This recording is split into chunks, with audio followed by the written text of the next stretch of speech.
Hey everybody, it's Andy here, aka Montolio, and we're back for a vintage challenge today, and we're going to be playing some Golo shops. And people have been putting up numbers over the last week with this. In particular, a MTGO user by the name of CRK ran the Swiss 8-0 in one of our showcases last weekend, and showed that this deck is actually pretty good in the current metagame. And this deck in particular was built, the Scrawling Caller is an addition, but the Null Rod Golos version of the deck was built and doing well against the Lurrus builds in general. It was thriving in that type of a metagame, and that has not changed really in the last number of years, but these decks can struggle against, combo decks that are going on the play and you're on the draw with no interaction, and you can just get really blown out quite badly by them. Initiative is also a really big metagame player, and Shops is a dog on the draw in those matchups as well. And I could see that being one of the reasons why Golos has been on the back burner for a little while now. And yeah, I have been playing this over the last week. I've done some of my own tweaks, which I'm going to talk about in a few minutes, but I've done quite well. I've had 3 or 4 4-1s, 1-3-2, and 1-5-0 with the deck. And it's felt really good. Now, we'll talk about the deficiencies of this deck, and it has always been Oath of Druids is the toughest matchup. And the reality is that when you're playing a deck, every deck has its weakness, and I'm not conceding, but acknowledging that it is a really bad matchup. Like I would say on the draw, like I'm 70-30, and it's maybe I can get up to 40% when I'm on the play, 50%. It's close. So I guess that's my outlook on Oath. But let's talk about some of the changes I've made to the deck and why. So first and foremost, my mana base. There is an influx of void mirrors in the vintage metagame right now. White Initiative is playing it, and there is also a player by the name of Chestnut who is a vintage brewer and does some pretty cool stuff and is running 4 main deck void mirrors. And of course, my deck is very cold. I actually ran into Chestnut the other night. Was one of my losses in a 4-1 league where he mulliganed down to like 2 or 3 specifically for the void mirror on the play. Knowing I was on Shops, I beat them game 1. Actually, maybe I did even beat them game 1. But anyways, they got the void mirror, and I was locked out of the game. And so for that reason, I have put in a Talon Gates of Madara. Talon Gates of Madara is a mana filter which allows me to have colored mana in my deck. And I toggled back and forth between an Urborg Tomb of Yawgmoth, a basic Swamp, and Talon Gates. And I think Talon Gates just has some really good applicability in the deck. Just being able to remove a creature that's causing me difficulty, something like a Collector Roof, which has 2 or 3 of my mana rocks locked down. I do realize I'm running Null Rods as well. But, a big Psychic Frog that's in my way, a Bowmaster that's blocking my path for, critical damage, something like that. So I'm playing this mostly for Void Mirror, and of course it just has the bonus application of being able to remove a troublesome creature that is in my way. And the other change that I have made to this deck is I've put in a Traxos. Now, why Traxos? Traxos is a card from ages past. What it is a massive threat very early in the game, which is not counterable by Force of Negation. And a lot of the Lurrus decks, as you know, are running Force of Negations, particularly the control builds. And that's where they get you on your turn 1 sphere or whatever. And my point being, it's a lot harder to counter the Traxos. And a big frog trying to block a Traxos is going to come at a severe price where they're likely emptying their hands to be able to kill it. And we'll take those odds. Like if they do that, with chance we top deck a Stonecoil Serpent or something like that, to be able to get in the way is a much higher victory game plan. So it's not as counterable as other spells. I've also put in a Phyrexian Metamorph. And I think Metamorph is just a really good card in general. I could see cutting the Traxos for a Metamorph because Metamorph just has so many more applications. Like there's a lot more Oath of Druids running around naturally right now and having success. There's more shops coming around, so the natural predator is coming back. And Metamorph being able to copy Atraxa is not unreasonable, despite its a low prevalence to actually resolve it. White Initiative, being able to counter, copy a frog or counter your copy your opponent in the mirror, their Crucible of Worlds, something like that, is big game. So those are the changes I've made to the main, and I like the deck otherwise. It's relatively stock. Scrawling Crawler, if you haven't watched some of my other videos with it, is a card that has really impressed me. And I was, of course, I saw this when it was released. I'm like, I don't know, man. One of the things that is ingrained in me as a shops player, and particularly that likes to play spheres, is you're trying to stranglehold your opponent, and you do not want to give them cards to try and get out of that stranglehold.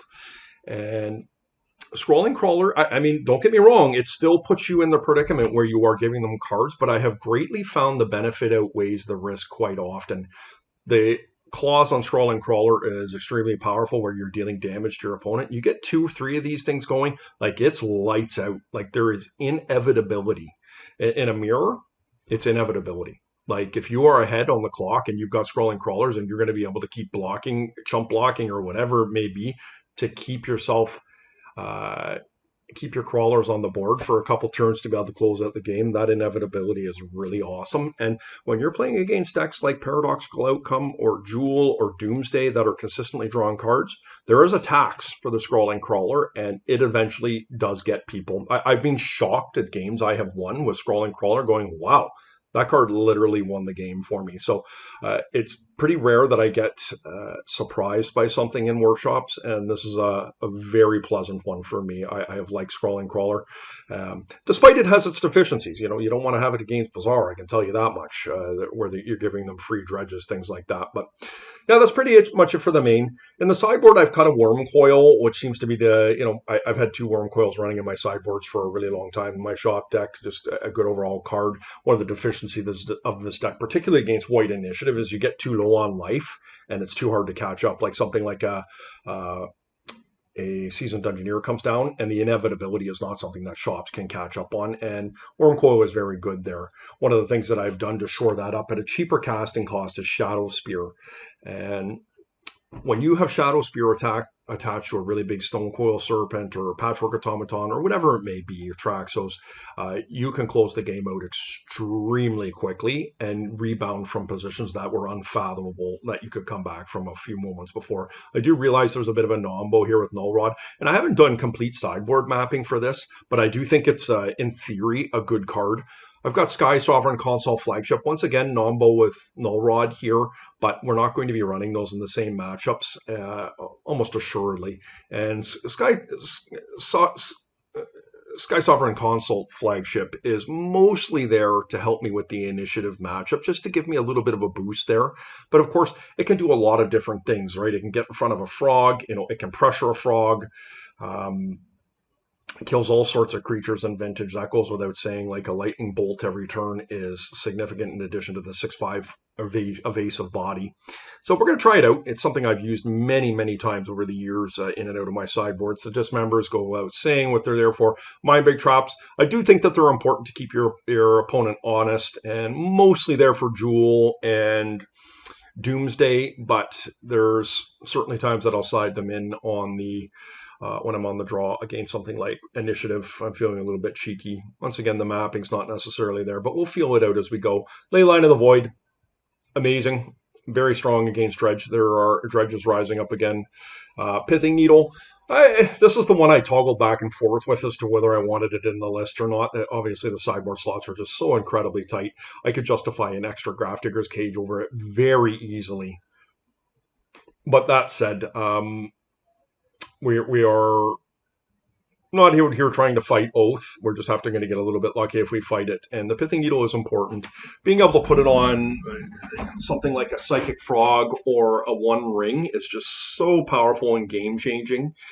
So we are going to do that. And yeah, that's pretty much it. I mean, the rest just goes without saying, guys. And we'll see how this works today. It's a little bit of a techie list, but do like, comment, subscribe, and we're going to see you in round one, guys. Okay, guys, here we're in round one. Hampus is typically a jewel player. And this is a little bit of an awkward hand because I only will have 2 mana available to me with the null rod here. I think what I'm going to do is I'm going to gamble and I'm going to play the scrolling crawler here. Hopefully we draw a workshop on turn 2. They go turn 1 jewel or whatever be it, or ring. Oh, it's bizarre. Well, we're screwed.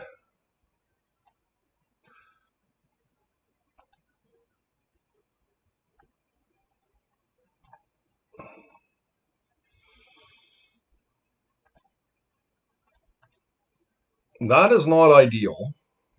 I don't have a wasteland. We are unfortunately going to have to play the scrolling crawler, and I'm not thrilled about that because, as I said in my deck intro, this does fuel my opponent's dredges, but we are in trouble here. Let's hope they don't have dredgers. That would be a blessing. The good news is that we have Golos here, and if I can resolve Golos, it's pretty good for me.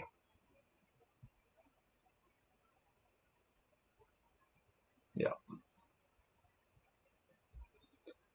So a little bit punished here already. Double Narcomoeba.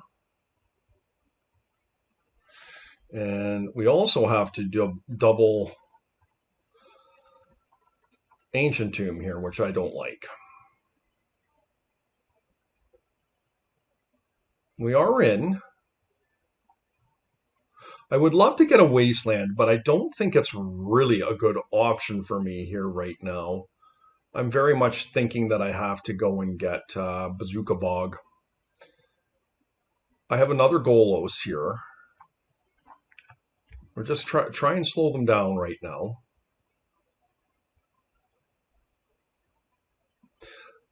Do I attack with my scrolling crawler and trade? I do think I do here. I'm not thrilled about it, but I really don't want to fuel their dredges, right?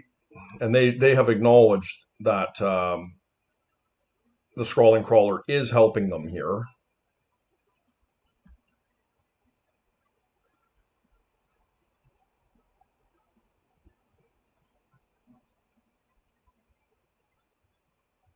Okay, so we're right back to square one here. So we're probably losing.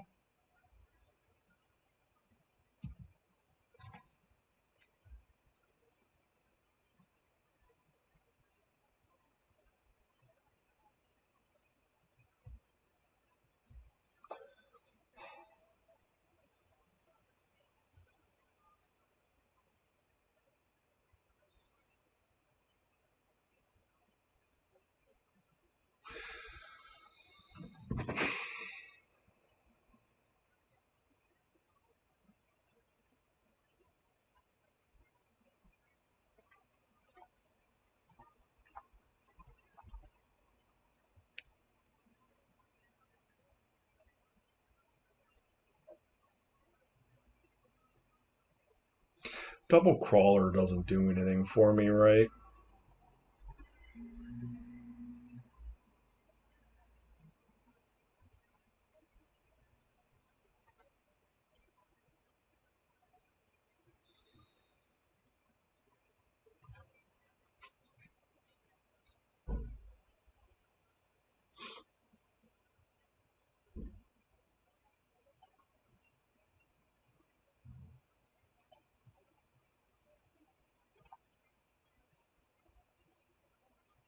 Yeah, we're just dead here. Double Icarid? Okay. We tried. The good news is we have a pretty strong sideboard against Dredge.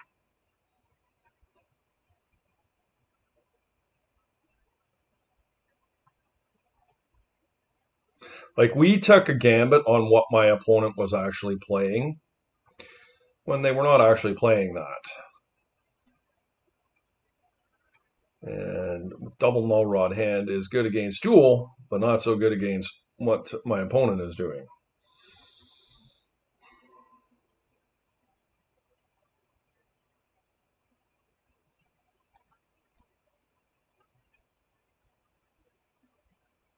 Pithing or Grafdigger's Cage and Forge are a little bit of a non-bow, but I think that's okay. I guess my question is do I want Chalice to be able to shut off Noxious Revival? Like, that's not really something that I'm overly concerned about with Leyline of the Void if it's in play.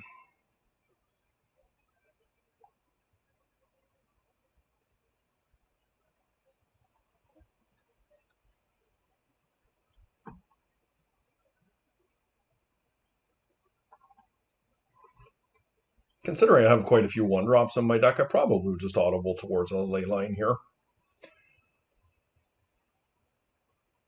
Let's try this out.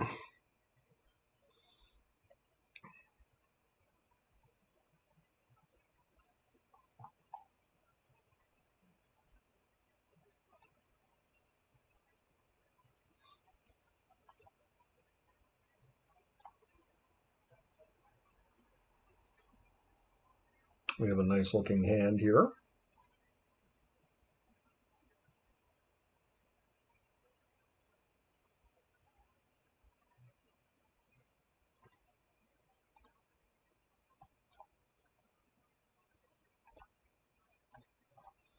Let's see if we can resolve the sphere. It's really nice if we can before they wasteland or vigor us. This is going to make a Force of Vigor a lot harder for them, and the fact we have a Tabernacle here is really going to go a long way to shore up their hollow ones.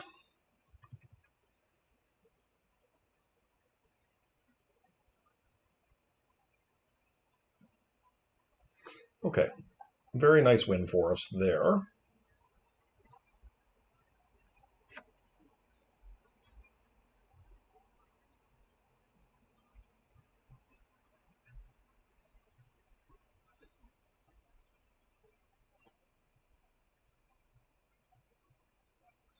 You know, I'm not 100% sure what's right here with the Chalice. Let's think this through. On the draw, does it make a difference? Like, what if I don't have Leyline of the Void? I've got something like a Mana Crypt. I don't know, like Cage Needle, Shadow Spear, and Bauble are all quite relevant. All right, I think we're good here.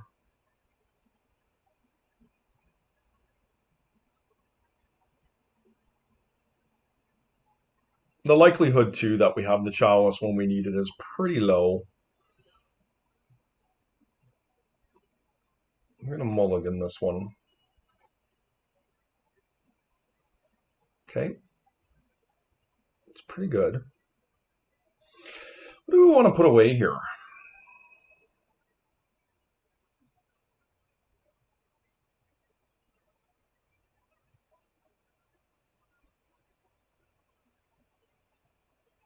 Mystic Forge is pretty good here if I can cast it.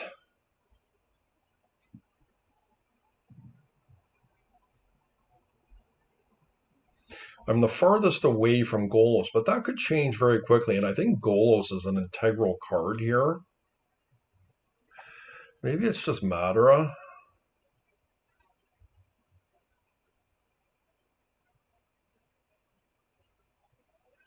Well, the Madara could buy me time here. Okay, I'm going to get rid of the Mystic Forge. I'm going to be responsible.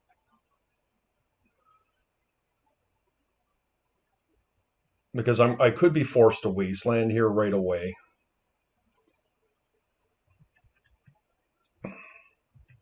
So they have the vigor. And we will wait for them to react.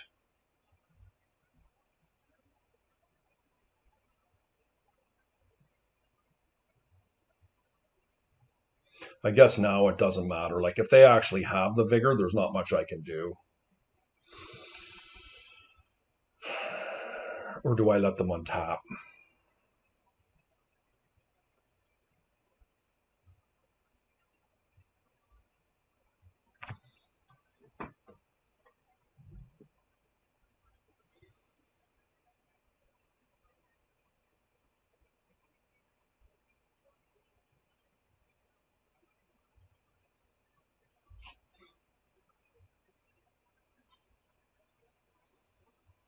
So I wasteland now. They go down to 3, up to 5, down to 2 with vigor. I let them either go up to 7. If they don't have vigor, they may find vigor. And I guess if I wait till their upkeep, if they don't have vigor, they get an extra bazaar and an opportunity to look for another bazaar. But is that so bad if they do?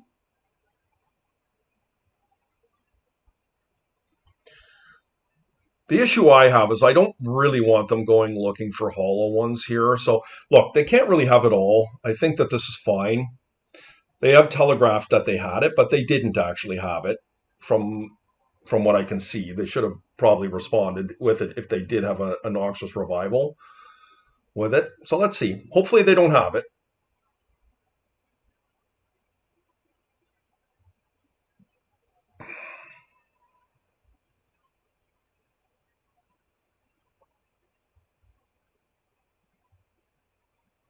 They didn't.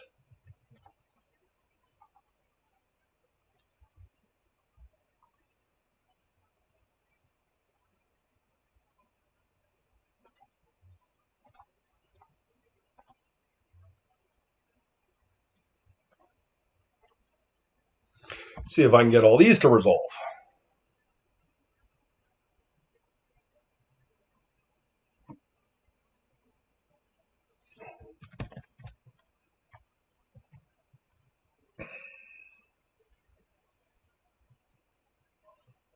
They did find the vigor. Okay.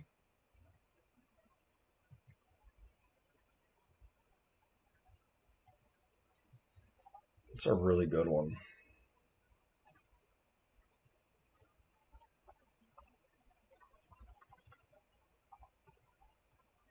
I think I might get a Caracas here, believe it or not.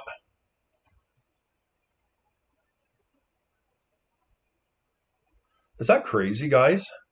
Or do I just get Urza Saga? It's got to be Saga.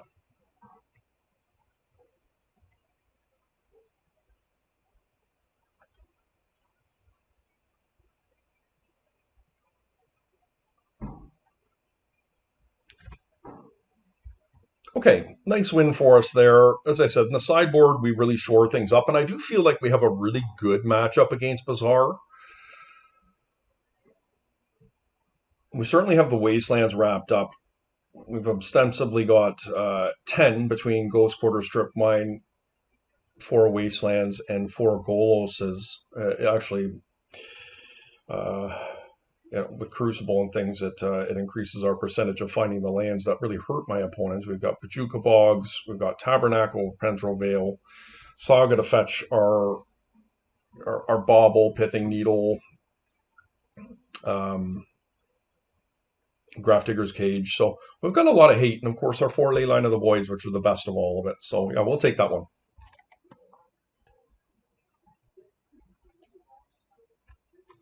Sorry about that, guys. I kind of forgot I was recording, to be perfectly honest with you. I'm hearing my neighbors out in the back talking and got a bit distracted here.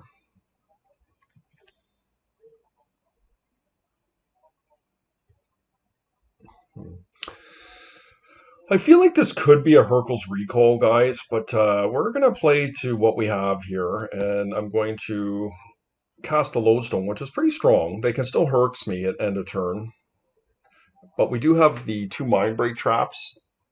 Won't necessarily stop them from drawing cards, but this is a Herx.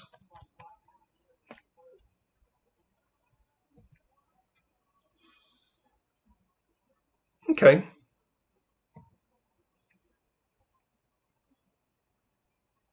Repeal, interesting. Don't see that too often. A Thunder Trap Trainer?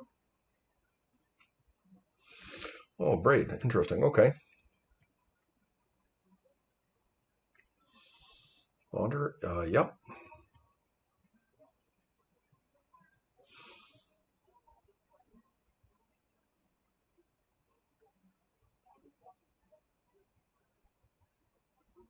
Saga, geez, that's a good one here. Yuck.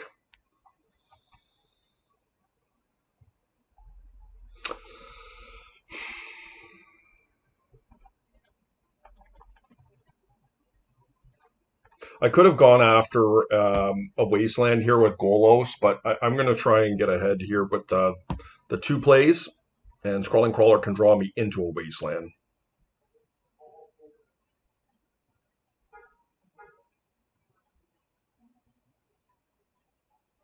Key, okay. No Rod would also be very strong here.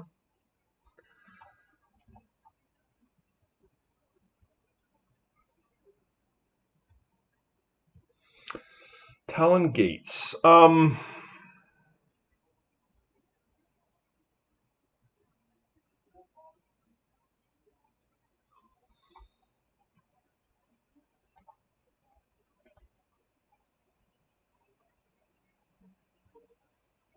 So it will be bigger than my Scrolling Crawler.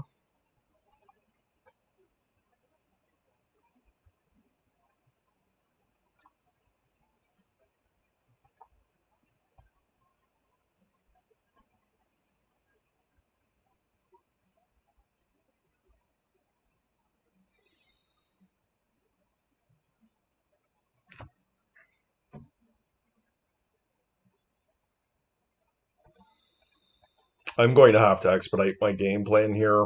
I'm not thrilled to make this play, but it just is what it is. We're going to be facing down some constructs. I'm going to go and get a Tolarian Academy.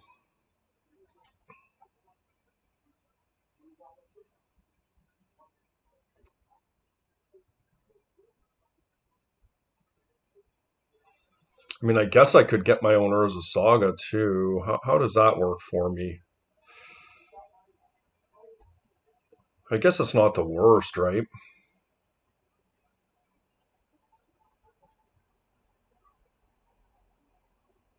Yeah, I think I like Saga here. Now that I've given it a little bit of thought, my guys are inevitably going to be bigger than my opponents. Not right away. We are going to take some damage, but hopefully we can stabilize. And I can chump block here if I need to.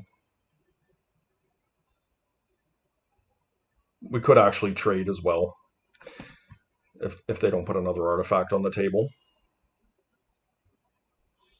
I may want to do that.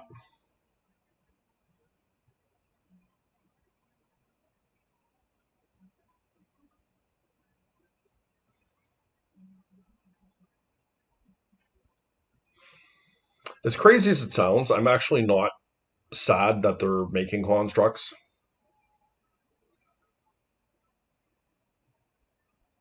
I am going to need to find a null rod though sooner than later to shut off that manifold key. That is something to think about and does make a double block here a little bit more profitable for me because I have to watch my life total with that manifold key.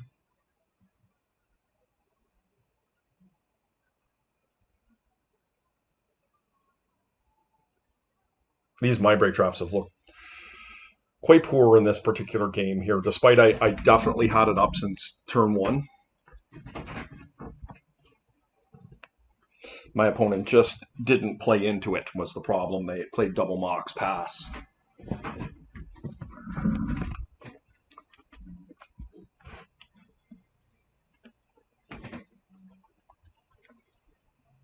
See what they get here.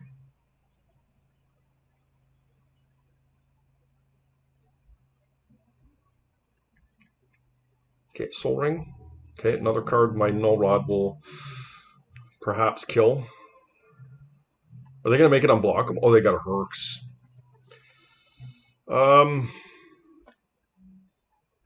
Okay. There's nothing I can do about that.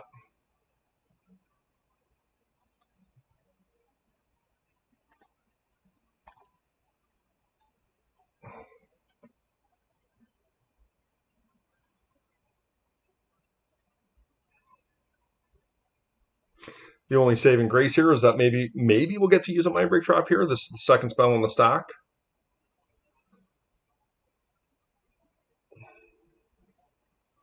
Be nice if they tried to cast an Ancestral right here. Probably will not, though.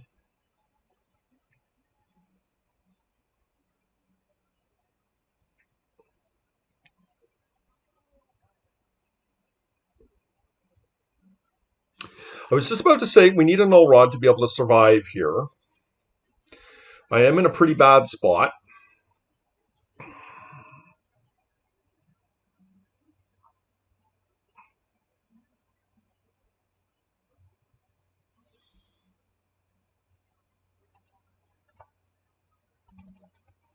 If they have force, they have force. There's nothing I can do about it.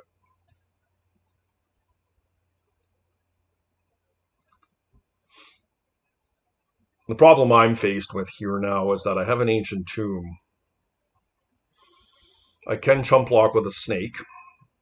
3, 4, 5, 6, 7 next turn. Now I've shut off my ability to fetch mana to make it bigger.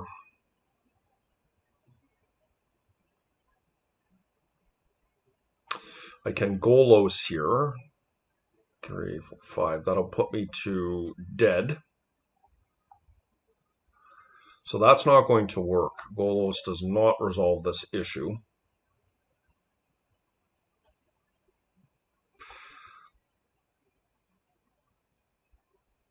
I can make a blocker.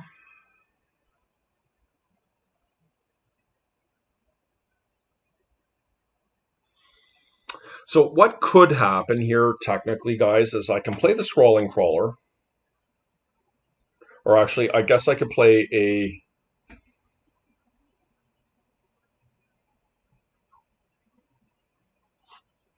Scrawling Crawler and a 2/2 snake, but the snake is what I want to play next turn to make it bigger. 1, 2, 3. So I can't really do what I'm trying to do here. I don't really have an out. I can survive a turn.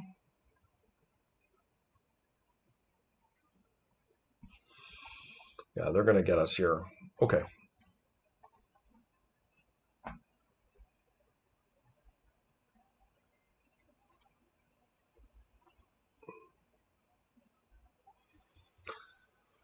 I don't think I want 2 Mind Break traps here.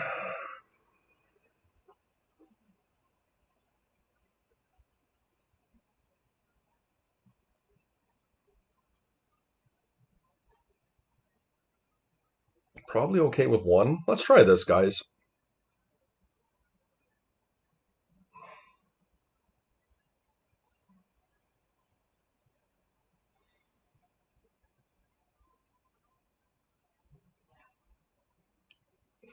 I felt like we had a chance that game.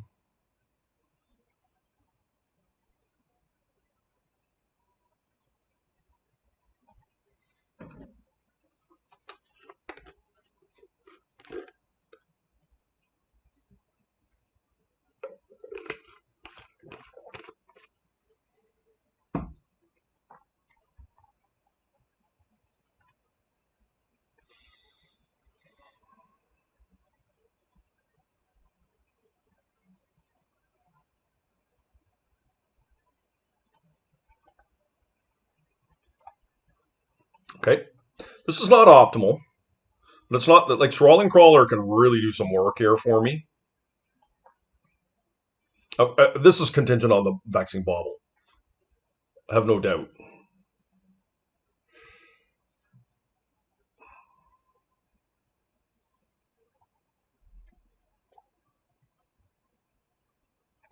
I'm going to try and get as much mana out as I can here.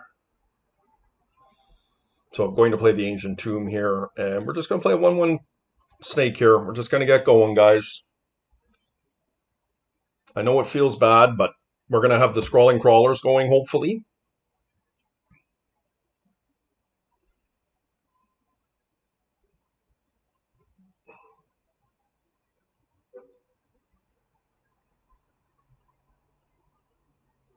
Okay.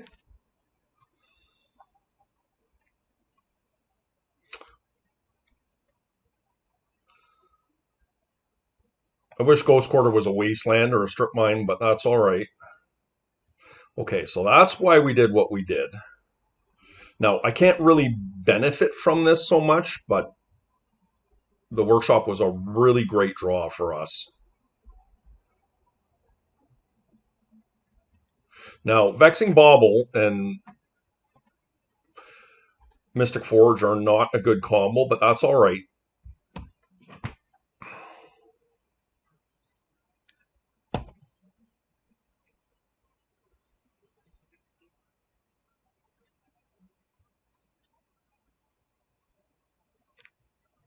No land. Oh my god, guys. Sphere is so devastating here. Waste.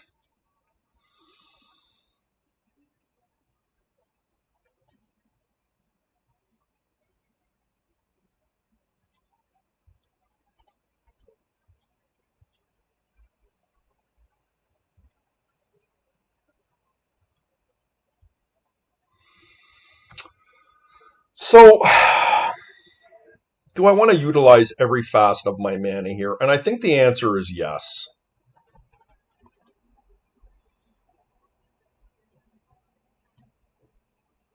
I do believe they have a basic in their deck, so I'm not going to Ghost Quarter them here.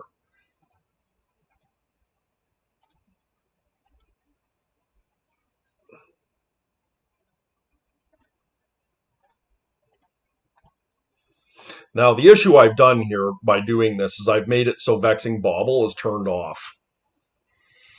But I have made it harder for them to be able to cast their spells.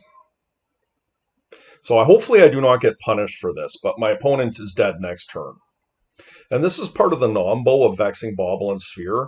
It's a really polarizing discussion as to whether I should have played the Sphere there, left the Vexing Bauble in play alone. Obviously, they had fast mana in their hand, which they were going to be able to play out because you don't keep a one-lander against shops when you're on the draw. It's just not what you do.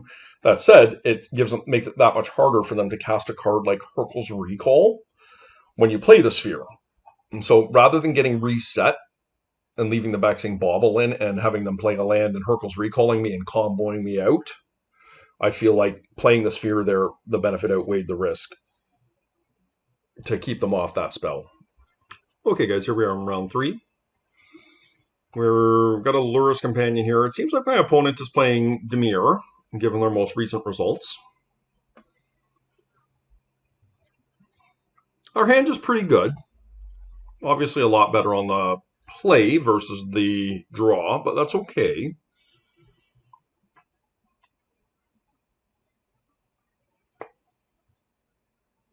We'll have to see what they do here.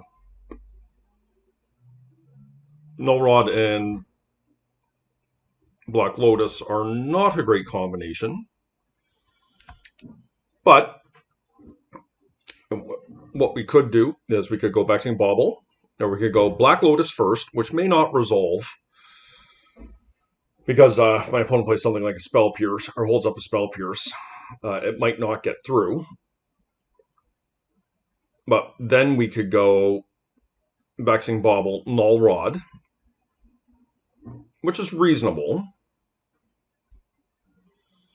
which would set us up with 2 mana next turn, which keeps us off the Crucible potentially. Black Lotus resolves. We could then go Workshop Vexing Bauble into Golos, or we could go Workshop Null Rod into Crucible, which is pretty good.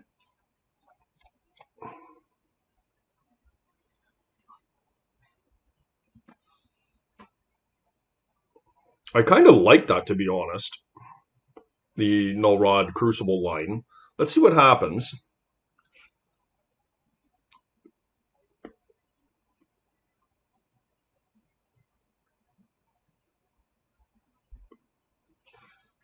So, Black Lotus first, no matter what. If it resolves, Workshop, Vexing Bauble,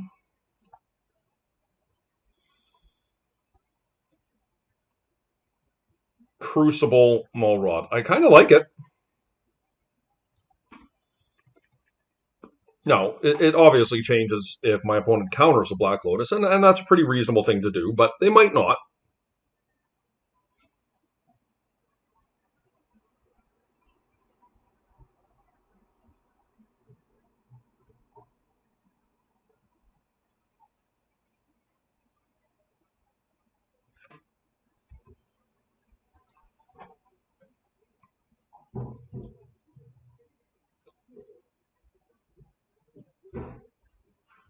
Okay, so it looks like we could be facing a Spell Pierce here.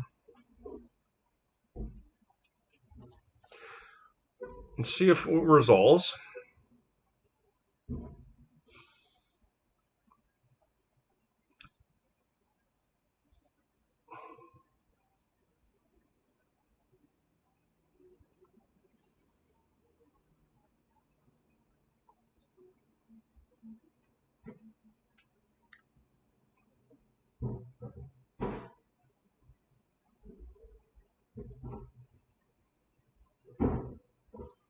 Sorry about all the banging in the background, guys. It is garbage day in my neighborhood.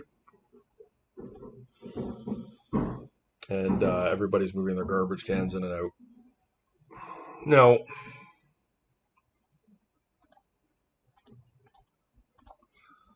we can pay for Spell Pierce here, but we're probably, like, I don't know. It's interesting because Vexing Bauble is typically very good against what my opponents could be doing.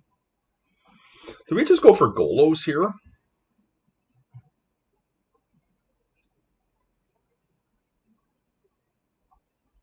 Or do I go for Crucible Null Rod? Golos has a much higher chance of resolving.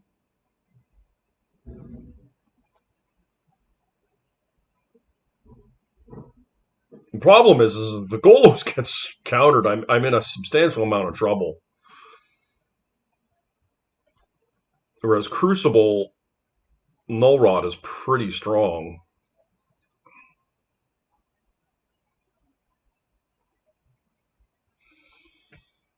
Null Rod is not at its best in this matchup. I think I'm going to take a bit of a gamble here and try and get the Golos into play. It's harder to counter for them.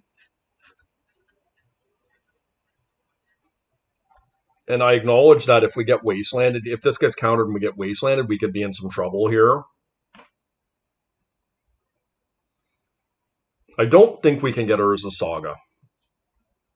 I think we're probably going to have to get another workshop here.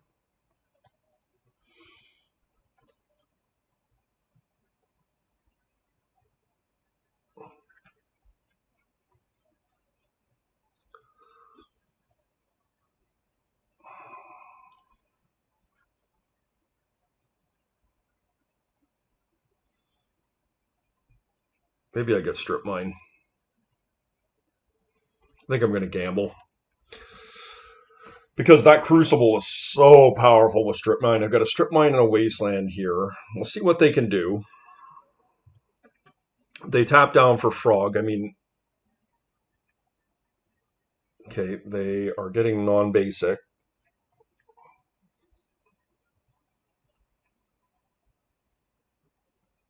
So it is a Psychic Frog.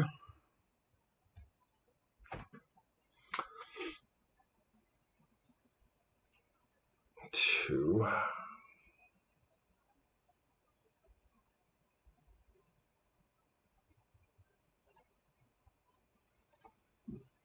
Let's see if we can resolve the Crucible here. It's unlikely, but maybe. We want to do it before combat because they might have to pitch, which shrinks their Frog potentially. Okay, they did get rid of a Ponder.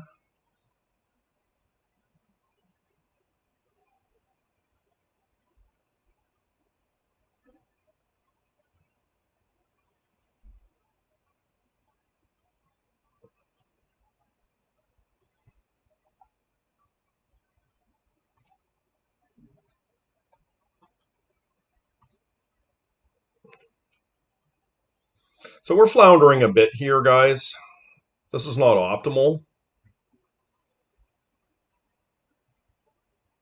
A Frog is a card that can take over a game pretty quickly here, but we are going to attack in. And if my opponent wants to discard all their cards,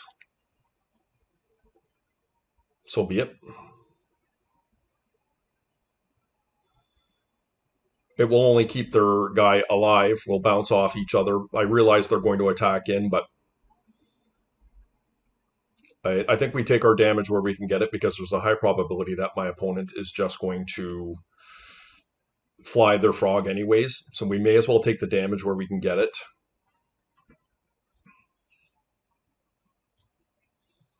We have a lot of good draws. Obviously, I wish I'd gotten Urza Saga now because I did actually draw the Ancient Tomb here. So maybe a little bit of a misstep on our part.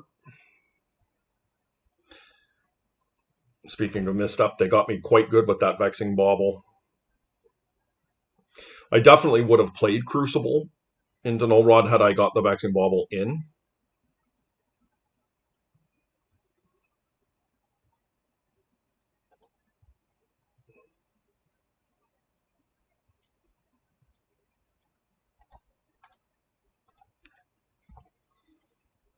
Once again, we get Wasteland. It's not ideal, but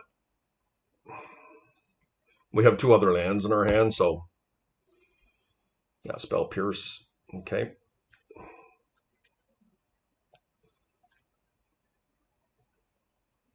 They did find a basic island. Okay. Well,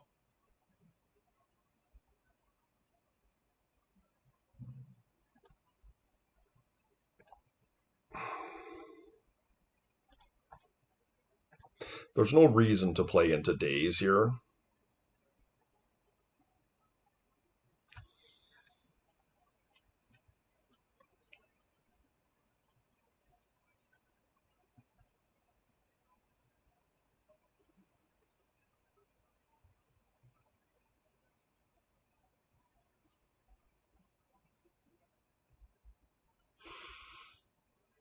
If we can fade Wasteland here, I mean, it is powerful.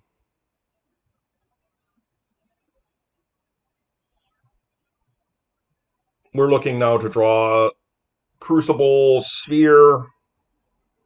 Snake would obviously be very strong.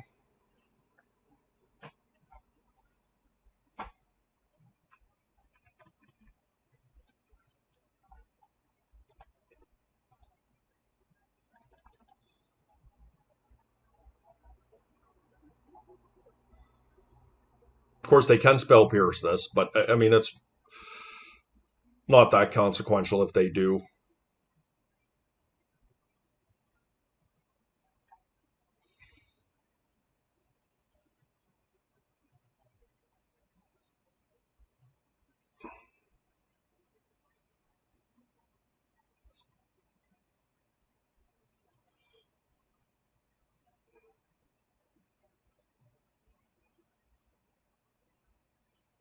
Nice thing about this, if it resolves, is that, and I don't get Wastelanded, is that Tolarian Academy next turn will not cost me 2 life to activate the Urza Saga like the Ancient Tomb would. And that is relevant here because my opponent may be in a position where they're needing to pump their frog. Like, be very aggressive, just start discarding all their cards to their frog to try and kill me, which is a very reasonable strategy.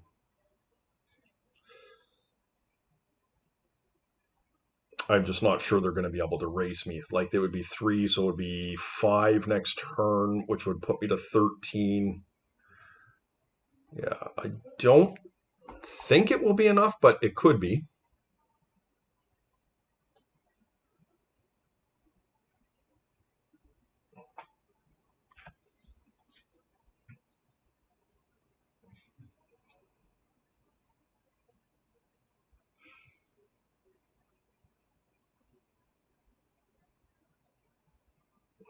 My opponent is very likely double queued here. They're at 16 minutes to our 21. And if this was a mirror we were playing, that would be a direct benefit to me because mirrors can quite often come down to time. I've played a lot of Demir Luris mirrors, and I have been on both ends of the stick, having timed out and having timed opponents out as well. But it's something I'm very cognizant of my time when I play Luris.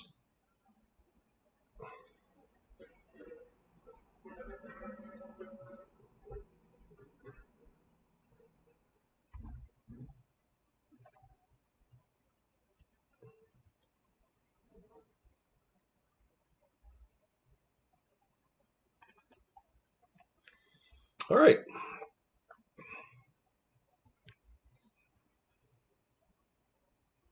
There is the Wasteland. Yeah.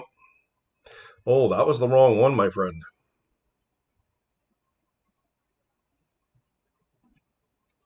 I can cast almost every spell in my deck off 3 mana. That was a real good one.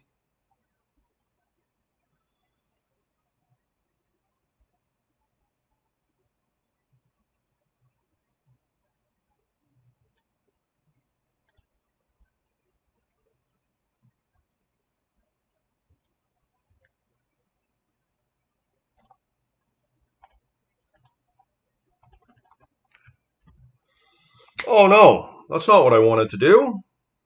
What am I doing? I got confused there. Oops. Too much time to think between what my opponent's doing. So they are going quickly now.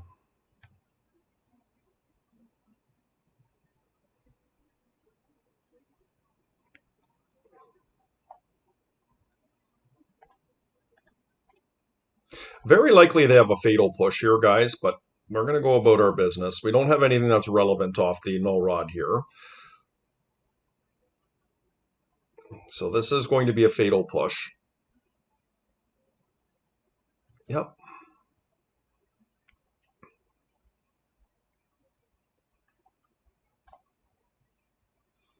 Should have a null rod or pithing needle main, I think.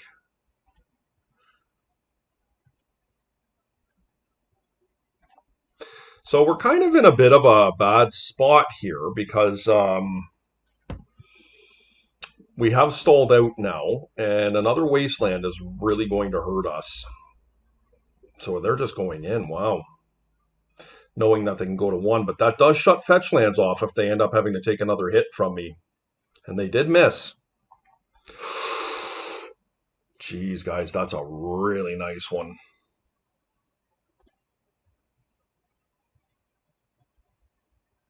Now, Force of Will is off. So one of the cards I think we need to watch for here is Daze.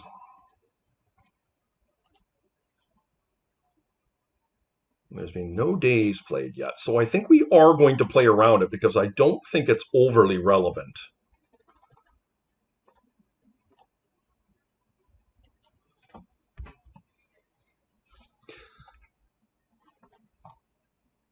Look, a very low likelihood they had it, but it's one of the ways that we could get in trouble here because the Golos is stoned by the Psychic Frog if they stay back. They can't fetch. Or they could, but they would die. So Golos actually took us to the promised land there. Interesting. I do think we made a mistake going and getting the strip mine instead of the Urza Saga. That's a far more viable play if you're on the play versus the draw. Not that it was wrong, but in hindsight, because we drew the Ancient Tomb, I think it obviously worked out a lot better for us.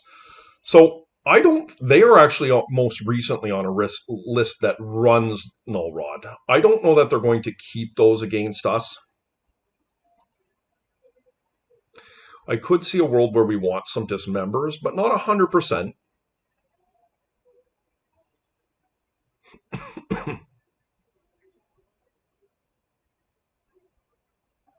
Bajuka Bog is fine against them. Talon Gates is reasonable. Shadow Spear here could be really strong for us.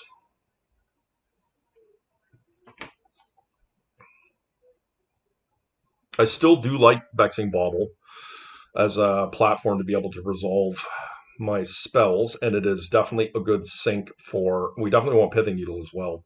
A good sync for their counter spells. Chalice, definitely staying. Mystic Forge, yeah, pretty good. Hard to resolve, though. Sky Sovereign is reasonable. Once again, a hard spell to resolve.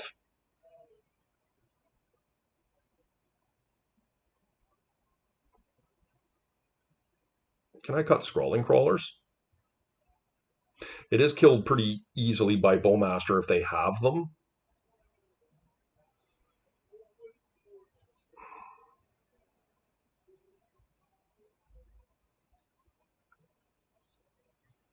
I think I like this.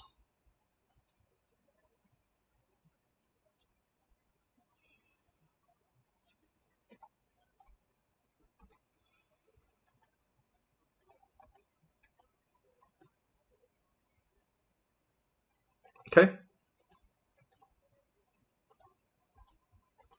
Obviously, a little bit land heavy here, but on the draw, this becomes a much more viable hand. So what's interesting about this is, I mean, I could ghost quarter them here.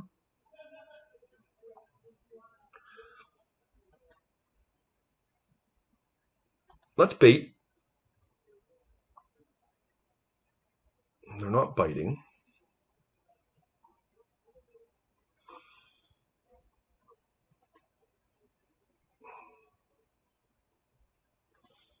You're totally fine with them countering the Black Lotus here. I'm just trying to get them to use their, yeah. And that's much better for me.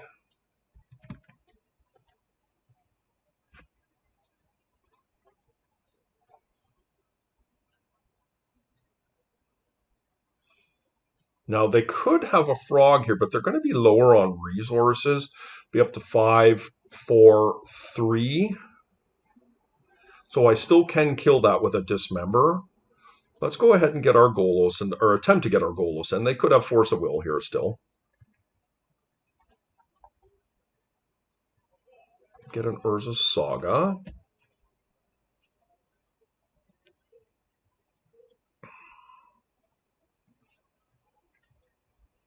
This does feel like a frog. It's not a wasteland, though, which is good for me. Oh, Time Walk, okay.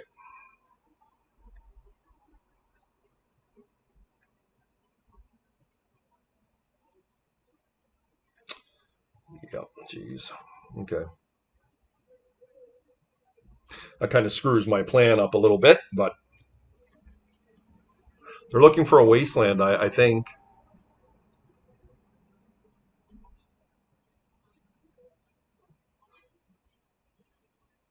Hopefully they do not find it.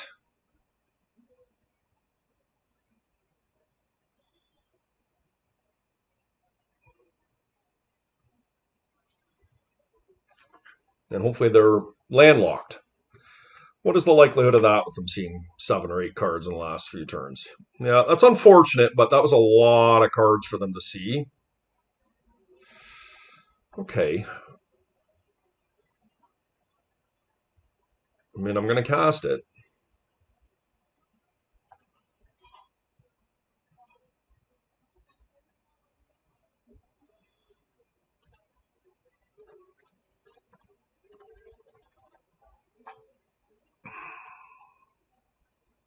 Playing around days here. Obviously not optimal to do so. Okay, second force.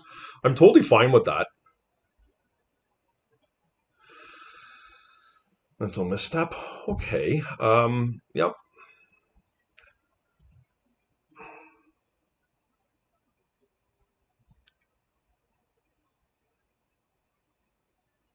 Yeah, Treasure Cruise. Not happy about the way things are going here. They're just unfortunately drawing a few too many cards for me to be able to. Oh dear.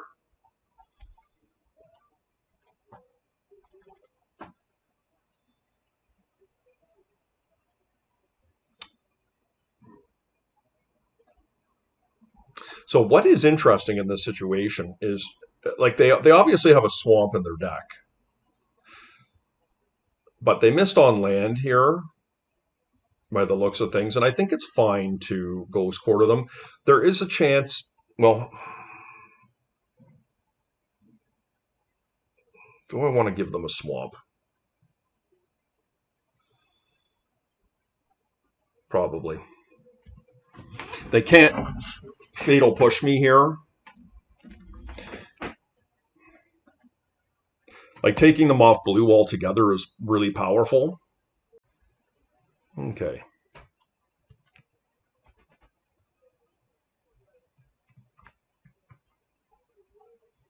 So this is very likely a Bowmasters my opponent has, because they did not wasteland us. Now, they can get in front of me, but they can't target, and I can dismember.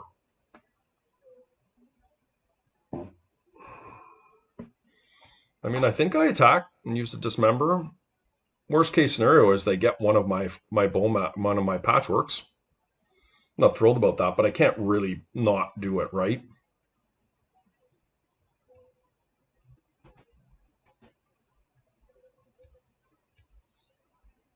I mean, I could, but I know what it is.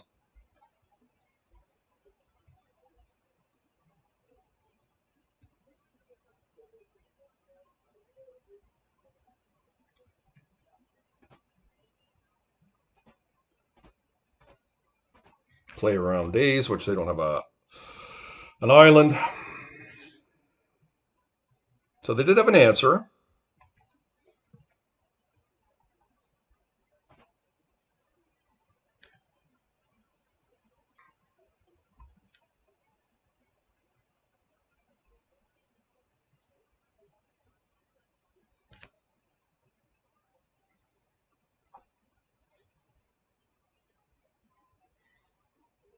Okay, they do not have blue mana, so I am liking my Ghost Quarter here more.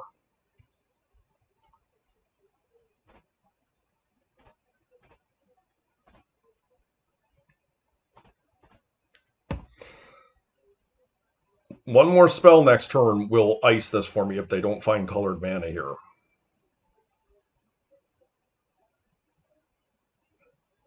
All right, nice. Okay, guys, here we are in round 4. Wiki is typically a Lurrus player, but I don't see a Lurrus reveal here. Ah, there they are. Okay.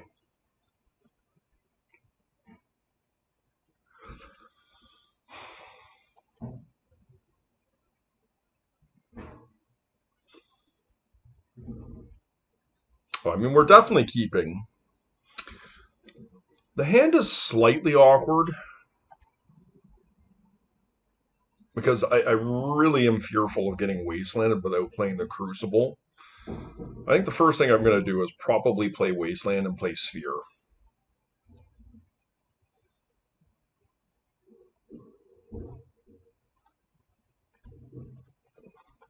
The Esper has a much more fragile mana base than the Dimir version. First of all, it has less lands, and second of all, it has 3 colors to work with. So people will sometimes run a basic, but not all of them. So it's possible my Ghost Quarter in my deck is on more than it normally would be versus these Lurrus control builds. Now, one of the ways I get punished for playing the Wasteland here is that if I drew another Workshop and didn't get Wastelanded here, obviously I would have been able to conceal the Wasteland. That's unfortunate they had the Mox. They have another one. Wow, guys. Crazy. Well, that's pretty unlikely for a control deck to have those 2 Mox in. And it really does throw a wrench into our plan here.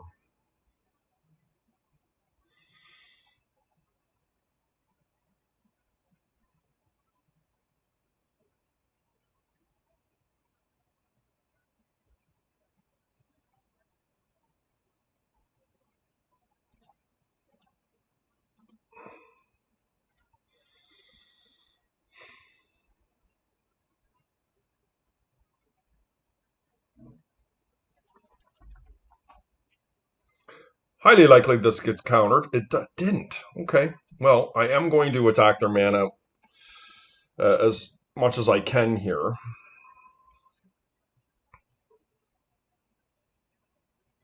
Null Rod is obviously a very strong draw for us. If there's a Frog, it's a bit rough, but just not much we can do about it. Lurrus, okay.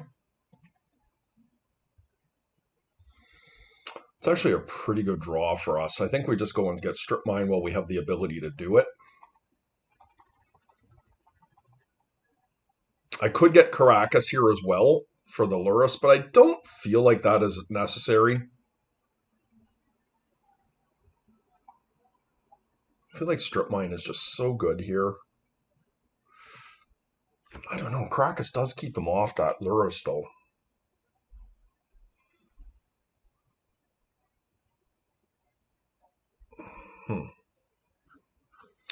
Interesting decision point here. Because Caracas will be able to hang around here.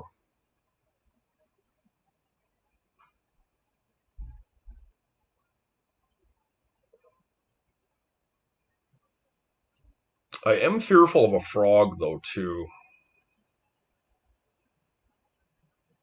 I'm going to get strip mine. Okay. And as I say, if we can find a null rod, it turns the game on its head. And resolve it, that is. Now, they can get Luris into play here.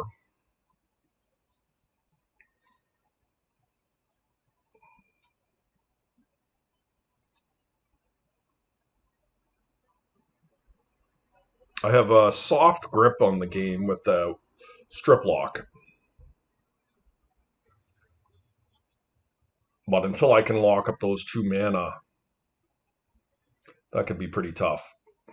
Okay, Urza Saga.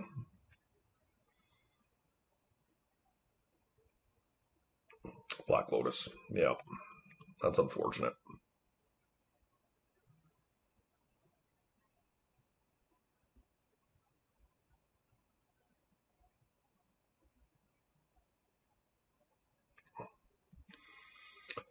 Okay, pretty disappointing that they're able to cobble all that mana together. A Null Rod is literally my straight up best draw here. I don't mind the Sphere here.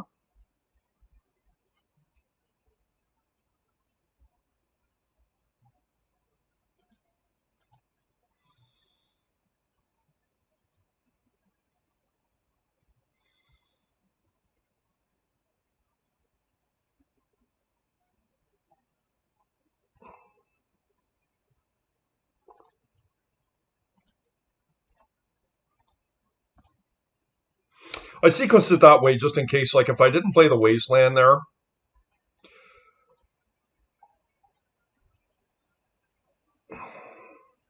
and they, I don't know, had a bounce spell or something that they could, you know, a spell to put my Crucible back in my hand, like a chain or something like that, that would be kind of unfortunate. Now, I would have liked to have played Saga there, but I think that's okay. We're going to lead with this. If they want to force a will here, that's perfectly reasonable, and we're going to play another Sphere now. And they can get me with a Spell Pierce here. They did not.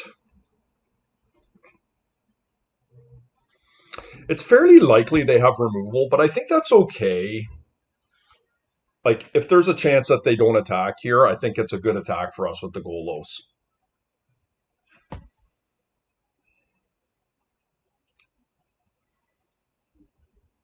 A very low prevalence hand from my opponent here.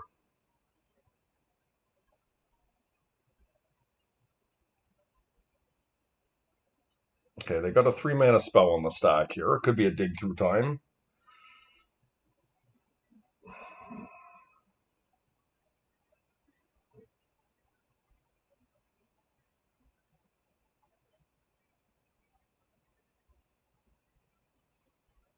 Swords to Plowshares.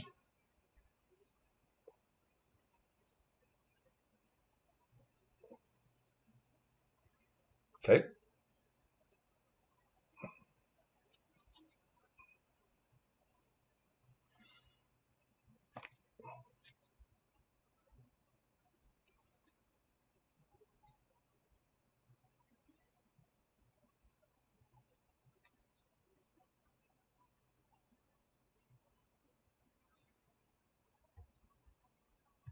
Another good draw.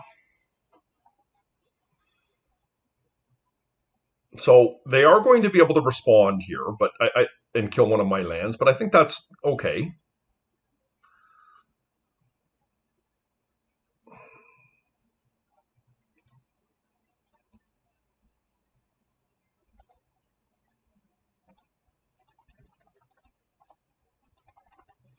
And this is a must counter for them. Okay, they just aren't worried about it. I am not going to attack this time. Doesn't make sense for me to do so.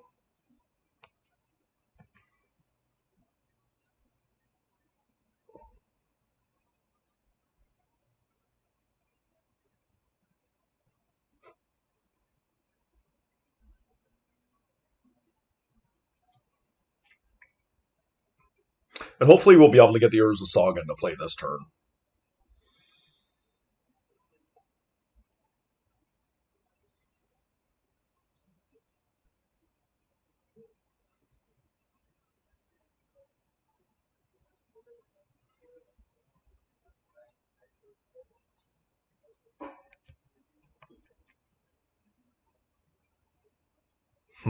They did that for all their 3 mana that they created. They brought it back.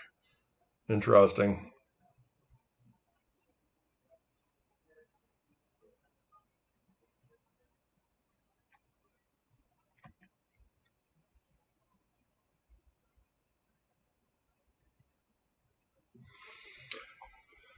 So that's pretty good. What is the likelihood they have a removal spell in hand? Pretty reasonable.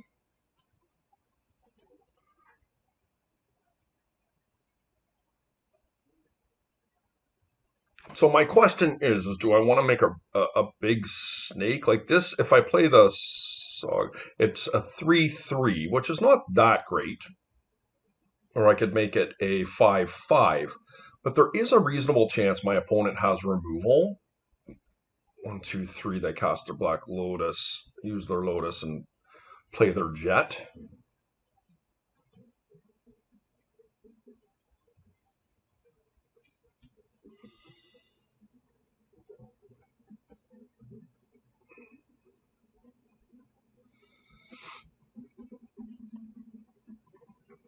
You see, the thing is, if I play the Saga here, I'm going to want to play a land next turn to be able to start making constructs and not Wasteland.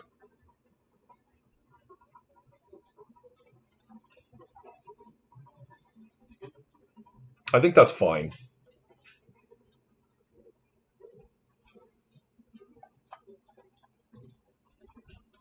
I do think they probably have removal anyways.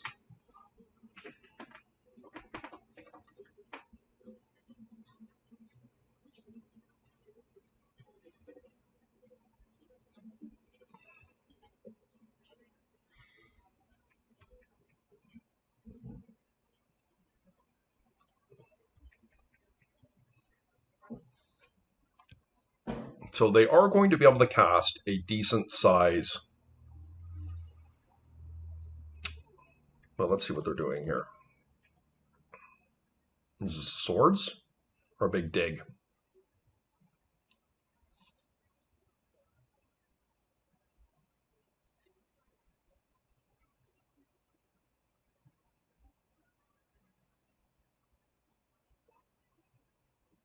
All I know is they have had a supreme set of mana here. And like that Black Lotus and 2 Mox is the only one they're missing is the Pearl in their deck, and it's so low prevalence that they've been able to cobble together what they have. Um, like a Null Rod just probably ends this if it resolves. But yeah, kudos to my opponent. They've had a really excellent draw to line up against what is a powerful hand from me here. So let's see what happens. This is a really nice dig through time from my opponent, and they were able to keep their Black Lotus around, so that's pretty good for them. But they are still contesting with 3 spheres on my end. Frog is a pretty scary card from them. They cannot force my Stone Coil here, so it will take them a couple turns to set it up. And guys, if I can't use my Urza Saga here this turn and I feel compelled to Wasteland or Strip Mine them, that's okay too. So my question here is, do I want to attack? It's tough because what are they going to do? So if they have a land, they can potentially have 3 mana next turn. So what if they want to Swords me? They'll have to play a land and Swords, remove my Stone Coil. So our life total manage equals out.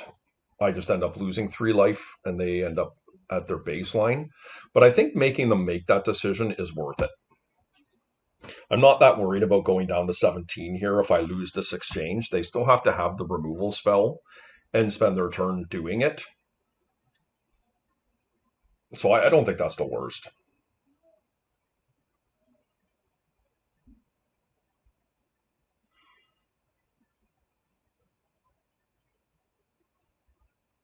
So they do have another land.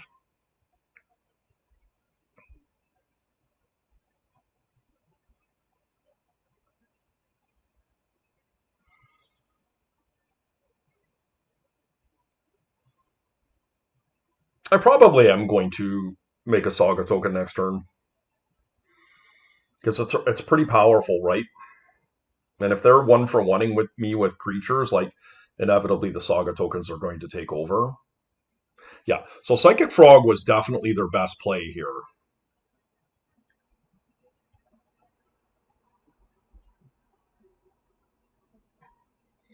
I cannot play the Bauble here.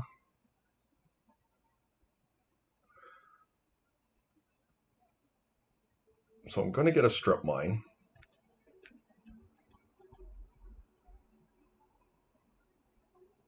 And I don't think I attack in this circle. Maybe I do. They have 3, so they can actually kill my guy, my Golos, but I'd be totally fine with that, right?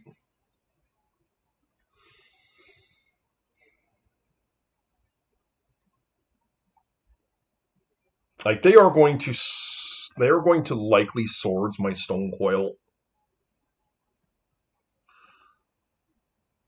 So can I just attack in here? What if they block and they discard 4? Or enough to keep it around? I have the Saga token coming in here, so I think it's fine to attack. Like, I don't care that much if they kill my Golos here. Well, they can't kill it. I mean, they could, but they're not going to discard everything and double block.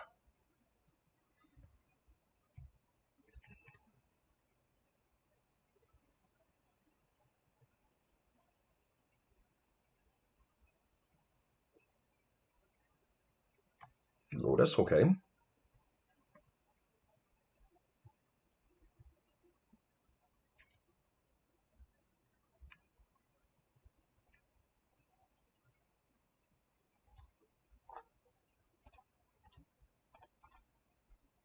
I think I'm going to get Chalice of the Void at 0.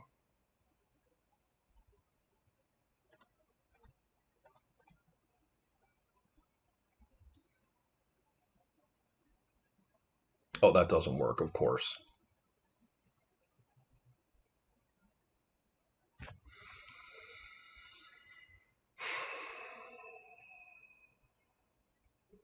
Three, 4, 5. So I can actually cast the Metamorph here.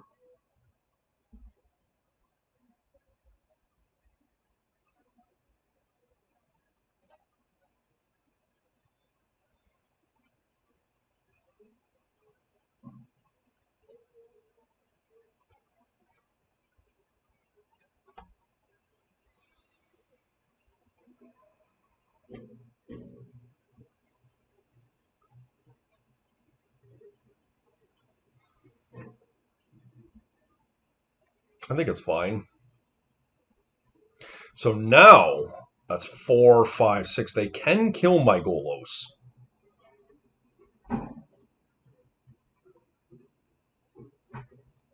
That's fine.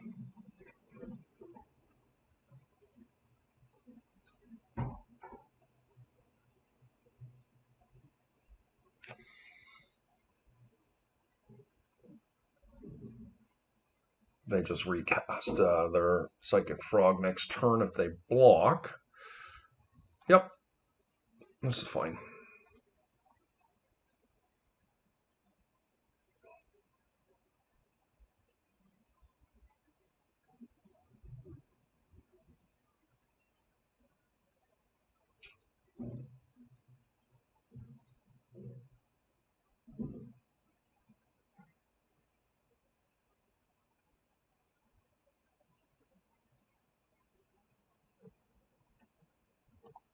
Okay, they are going to discard their entire hand here.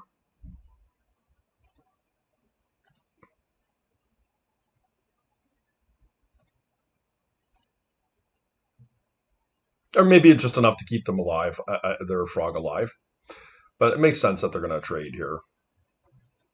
So they've emptied their hand. That makes sense. Now I believe we can cast this Metamorph. Let's see, what do we want to put it on? Do we just want to make another construct? Or do we just want to make a Psychic Frog to block? Yeah, okay. Nice win for us there. Now, my opponent had Kind of a crazy game there with all that moxing and stuff going on, but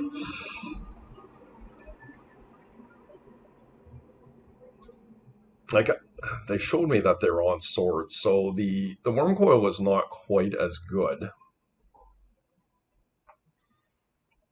Let's see a couple dismembers coming in.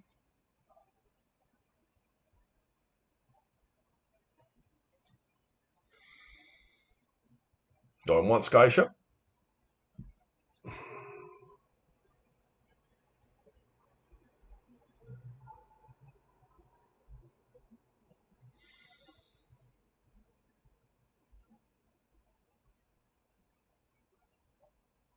Is it better than Scrawling Crawler?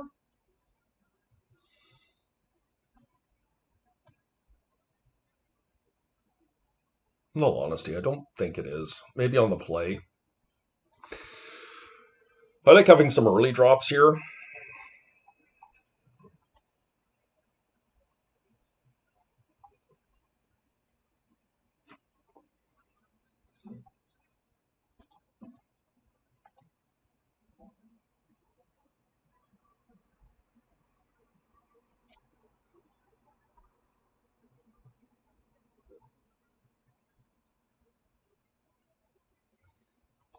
A really nice hand.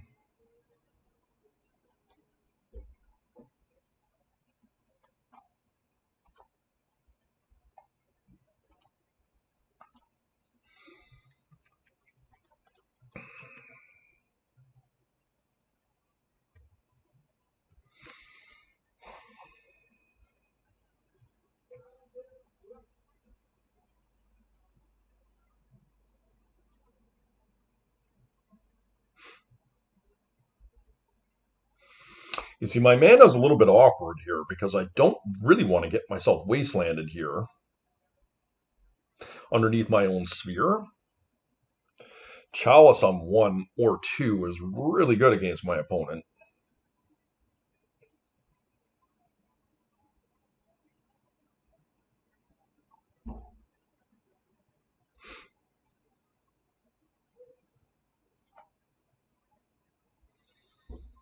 I don't have any choice. I guess it's outside of what land I'm playing here.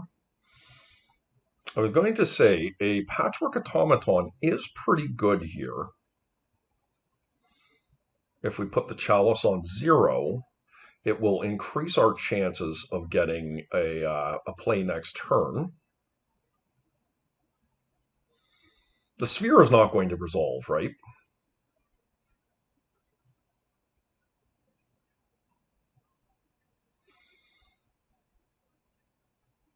Do we play the or the Crucible?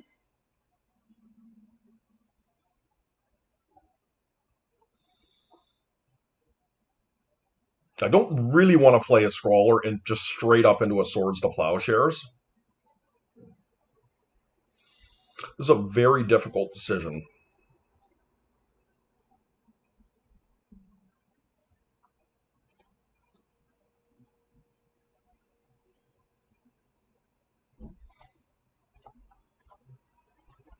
I'm going to play the Sphere.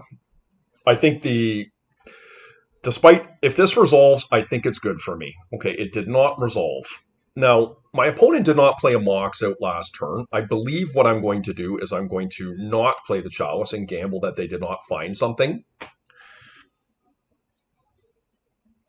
In addition to that, if I find a Mox of my own, it's pretty powerful. That Warren revealed. So let's see what happens here. We don't want to see a snake here, or we don't want a wasteland. Okay, that's not a wasteland. So they do have the Psychic Frog here.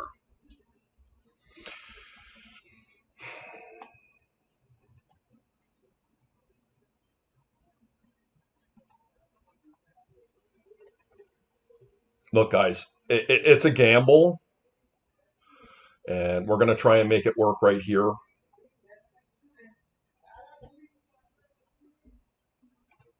If the Chalice does resolve at 1, it's very good for us. It did get in. Okay. I mean, we're still contesting with a frog here, but that takes the majority of the removal away, if not all of it. Okay, pithing needle. Okay. They're going deep here. Okay. So this is what I was talking about earlier with a frog, a snake. My opponent has decided to. Oh, okay. They still have 3 cards in hand. Sorry, I thought they went deeper. I thought they were discarding.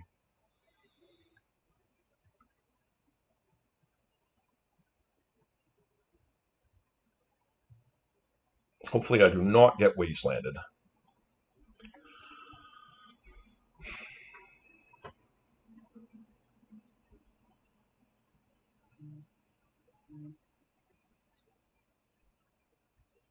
Demonic tutor. Okay.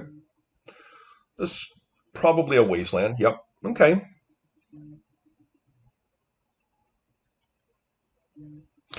So that was amazing for us. If they don't have a force here, this is really strong.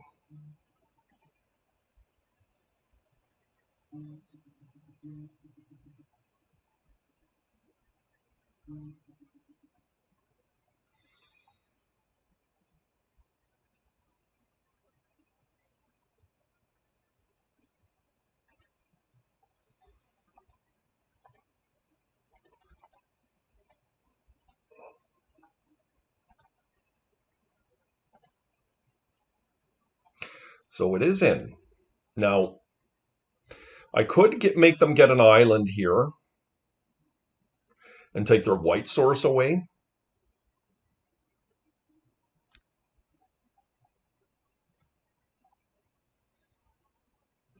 Or I could take their black source away. Because the only thing that I think white does in this matchup, excuse my ignorance, is give them swords to plowshares, whereas black gives them potentially momentum breaker, and it could give them.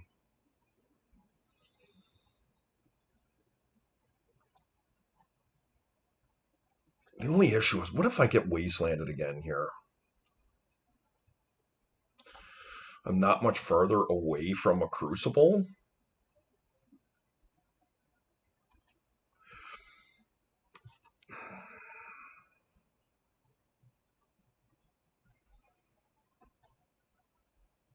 I don't know, guys. I'm going to gamble here. I'm not sure if this is correct or not.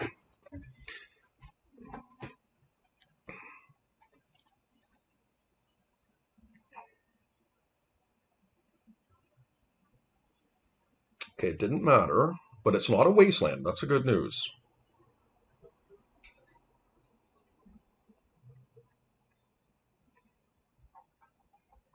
They cannot get through. Okay. Well, I do think that a crucible is worth trying to get in here. They're down to 3 cards. Spell Pierce is off. Okay, they have a hard cast negation. All right. I mean, that is something.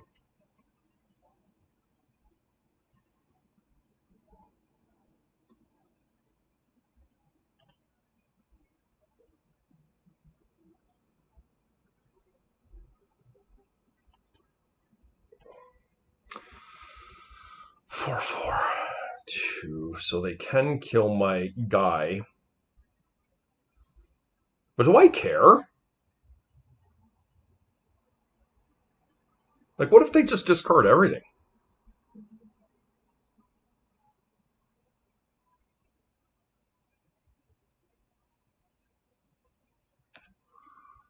I don't need to do that.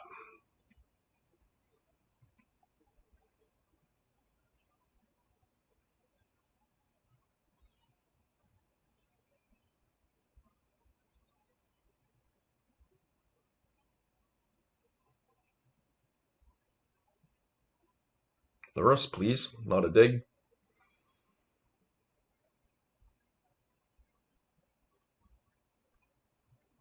Yeah, that's rough. All right. Not happy about that, but this is probably going to end up getting me wastelanded here. I mean, that's why I made the play I did last time to try and avoid getting wastelanded. But yes, that's problematic for me for sure. If they do, let's just hope they didn't find it. They did.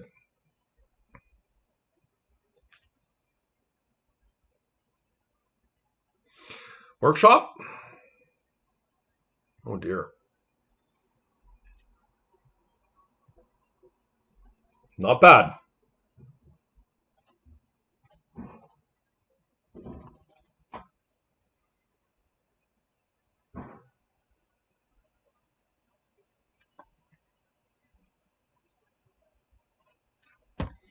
Getting in. Double Bowmaster could be a problem for me. Removing my snake, but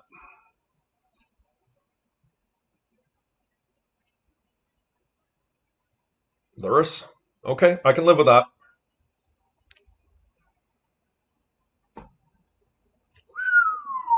Four.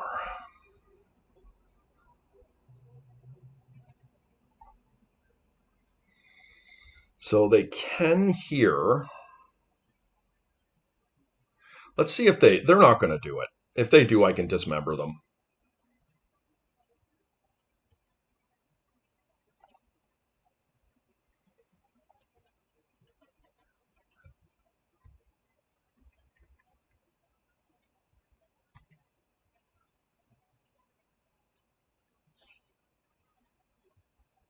Okay, this is going to be Luris with a recast Luris, or a recast Lotus,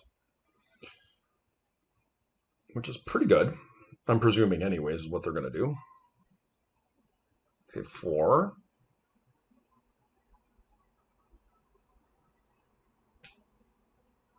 Yep. Okay.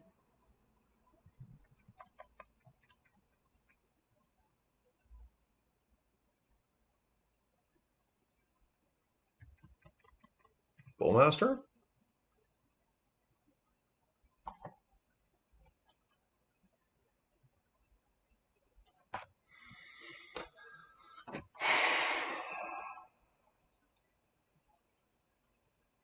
Black, black.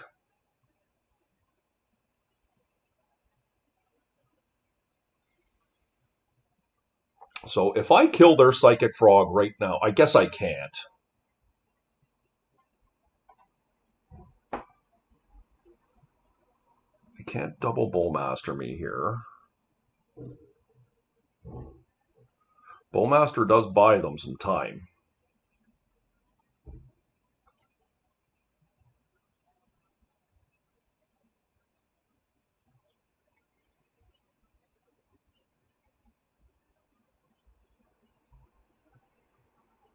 But it probably just has to be Luris here that I attempt to kill.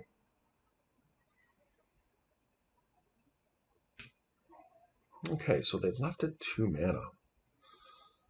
3 mana.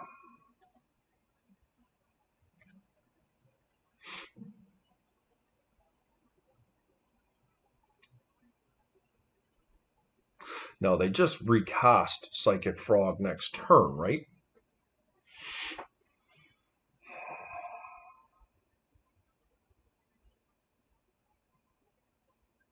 But any land off the top, like any soul land, allows me to pump the Patchwork up to get through the Psychic Frog.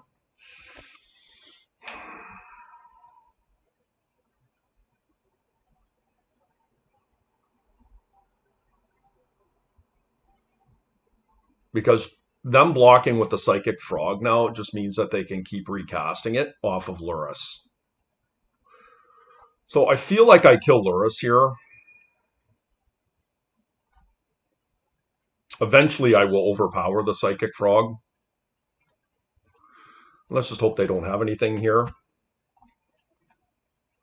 And Golos, of course, can return Luris too as another option. But of course, we're working our way there.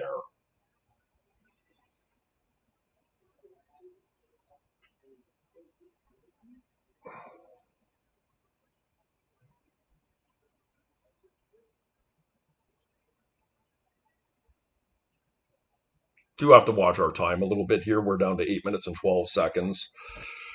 I'm playing very slow. Talking my lines through. This is obviously quite a polarizing match so far.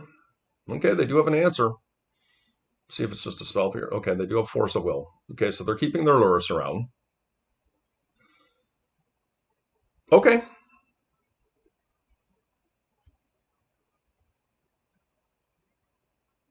That's not bad. I mean, one of the things I'm not crazy about here is that my life total is being taxed here underneath the ancient tomb. And I do have to be careful. So this is now a 6/6. Now, my opponent can block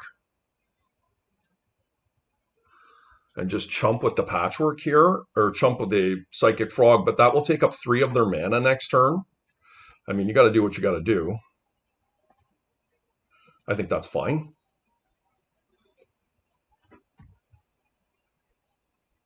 Okay. And any mana now for me, if I don't get wastelanded here, will allow me to cast a scrolling crawler, which will put my opponent in deep peril. Okay. 1 card in Black Lotus. Interesting. What does that mean? Is that a Bowmaster or something? Bowmaster would be awful for me.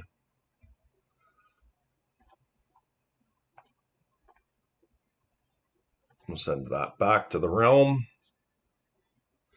Let's see what they've got here.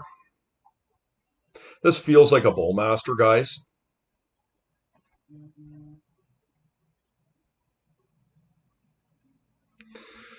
This feels like a Bowmaster.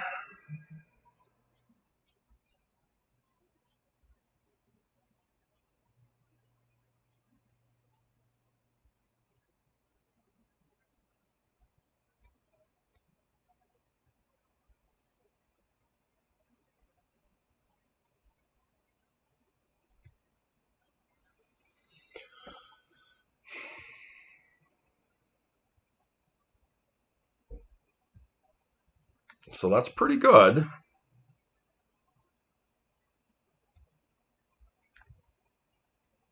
Okay.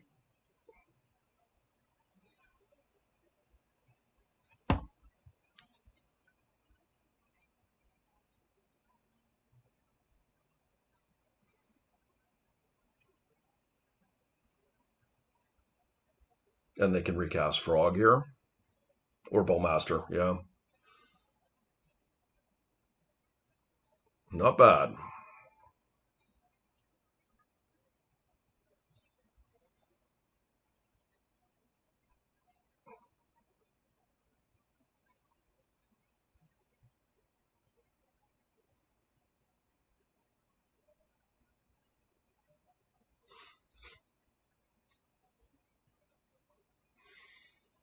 The good news for me is Golos is going to be quite strong here if I can resolve it.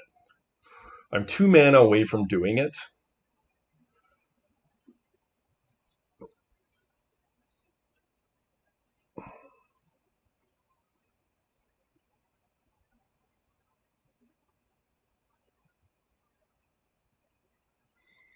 I do have to watch double Bowmaster on my Stone Coil. That could blow this game right open, but yeah.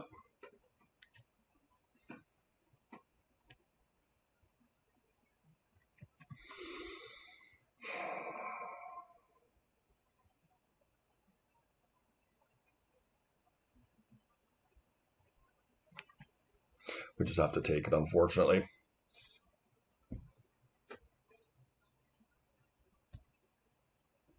Oh no, guys. That was really brutal. I might lose this one here, unfortunately for me. They chump block with the Bowmaster. I hit them for 1, putting them to 4. I go to 2. I can cast the Scrawling Crawler. But that means I'm tapped off of my my creature here. I don't think I can do anything. I think I just have to flip Lurrus back to their hand.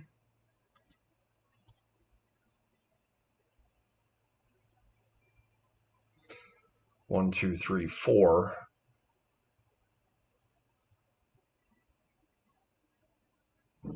And I guess I'm going to attack in. I'm not crazy about this. If they have another land, it can be pretty scary for me.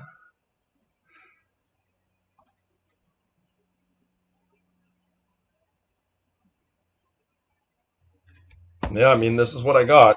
I got to do it.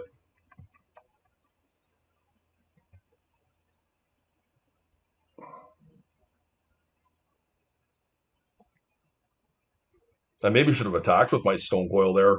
That was actually maybe a big mistake. Hmm.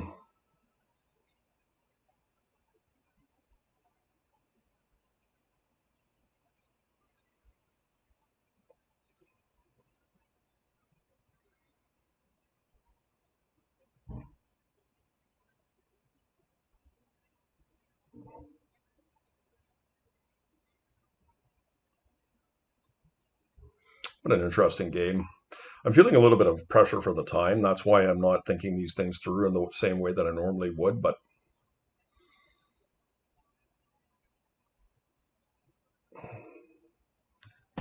okay, building their man up here seems reasonable. They got a Tundra. Okay.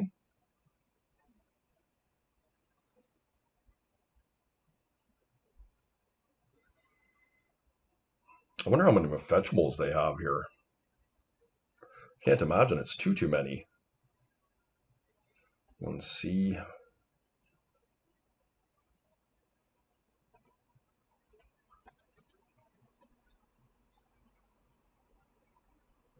I definitely should have attacked last turn.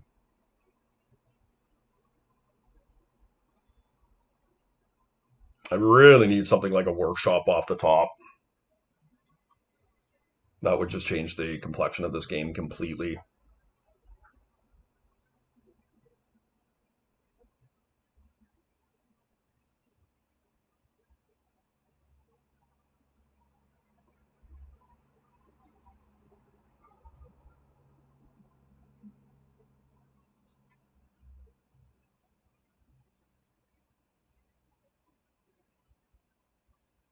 The good news is my opponent's eating clock up here. The bad news is they haven't conceded. Okay,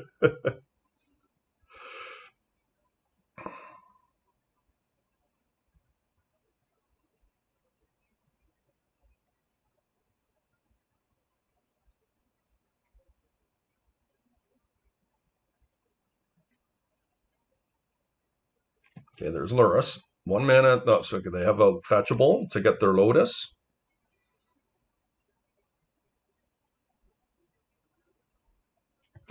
If we can draw a workshop here, this is really good for us. We did not draw a workshop, but they didn't pressure me here. I feel like I return the Luris.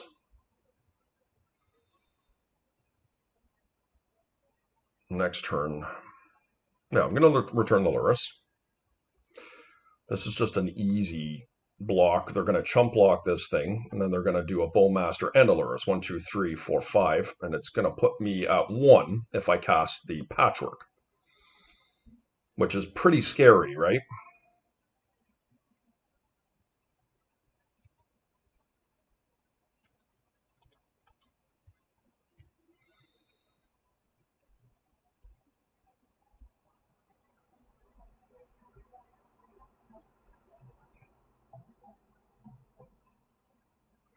So that's where this attack has kind of gone wrong for me last turn. So what happens if I cast this right now? I feel like I need to do it. And we're just all in next turn. Let's go. Because the Stone Coil does trample.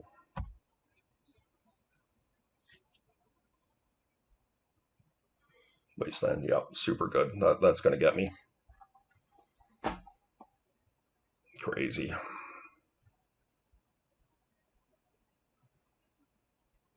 Wow, what a clutch draw on that Wasteland. That's good. Oh, they're tapping it.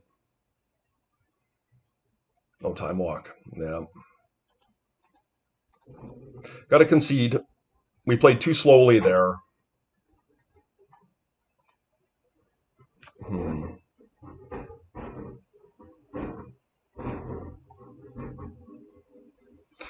I will say Chalice of the Void was so good for us there. A little bit disappointed that we lost that one, but we've put ourselves in a difficult spot with not a lot of time remaining. But 4.5 minutes is more than enough for us to close out a game with workshops.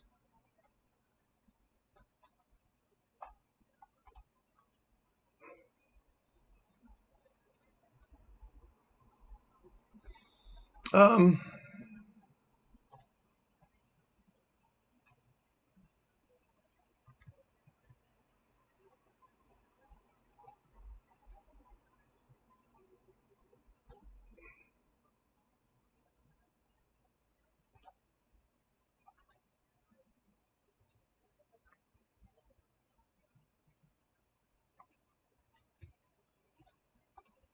Pretty reasonable chance we lose this one.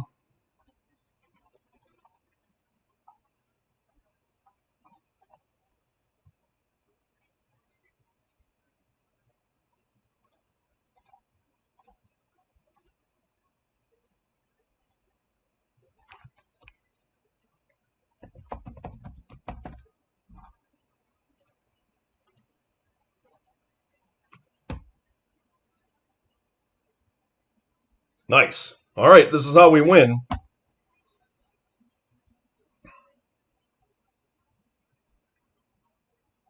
Okay. Land, please.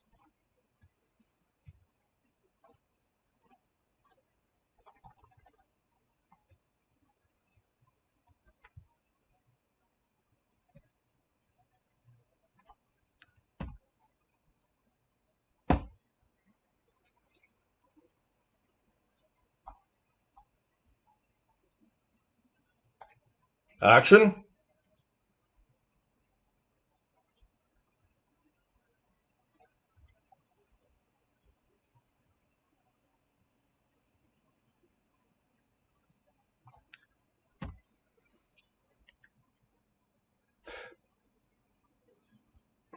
We need a bit of help here. A wasteland would be good. Another sphere would be good. Another creature would be obviously very good.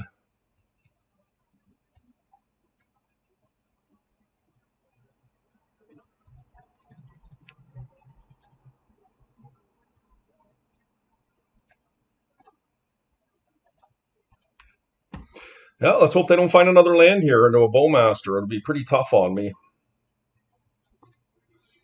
Yep.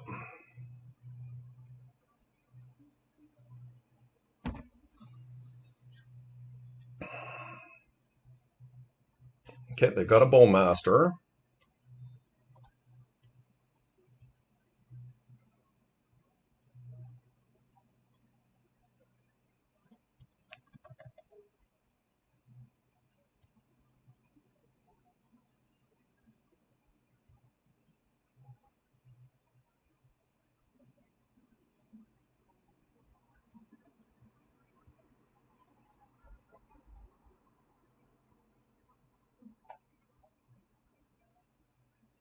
Buys them 2 turns.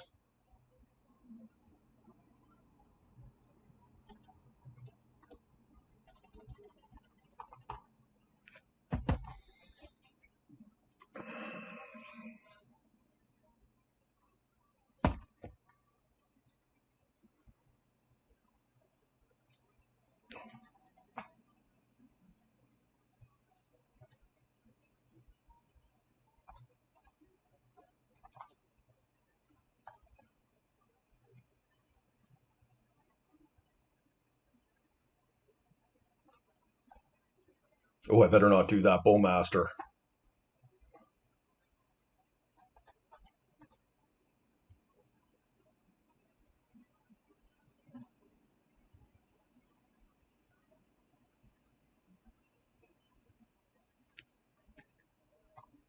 It's okay. We don't have enough mana to do it right now. They're just going to flash now, I think.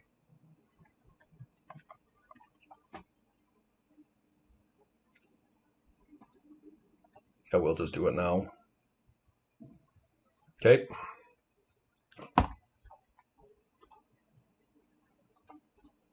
That could be pretty good. They play Psychic Frog. Oh no.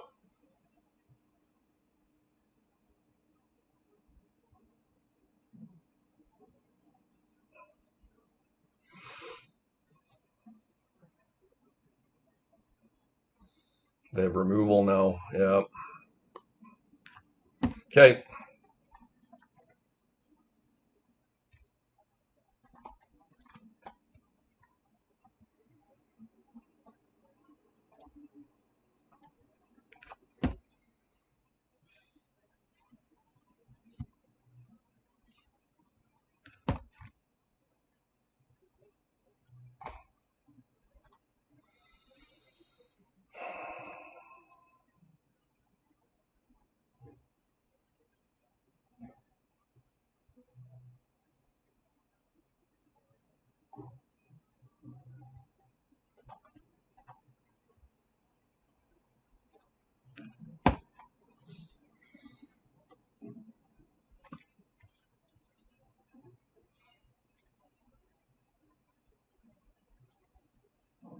Sorry, guys, not going to commentate here.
Too much pressure on time here.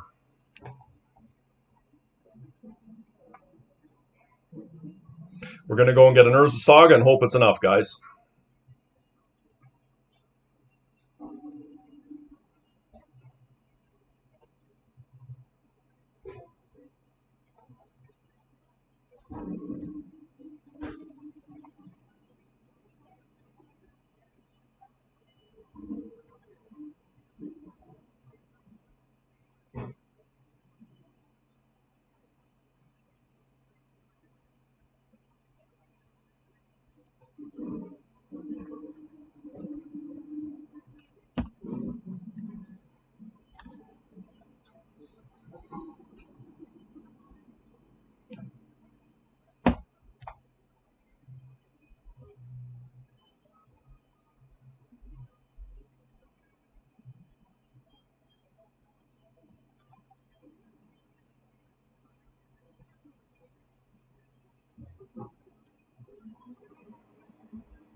It's going to be a two. I'm going to run out of time here, unfortunately, but I'm just going to make my soaking right now.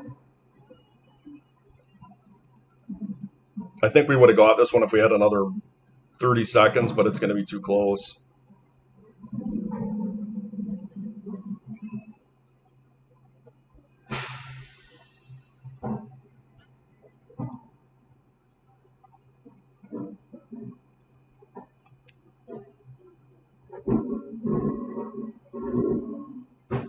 Oh, I should have got Shadow Spear.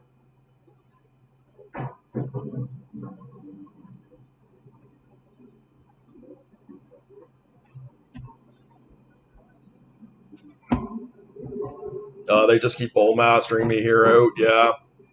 I would have won there had I gotten Shadow Spear. Oh, heart-wrenching.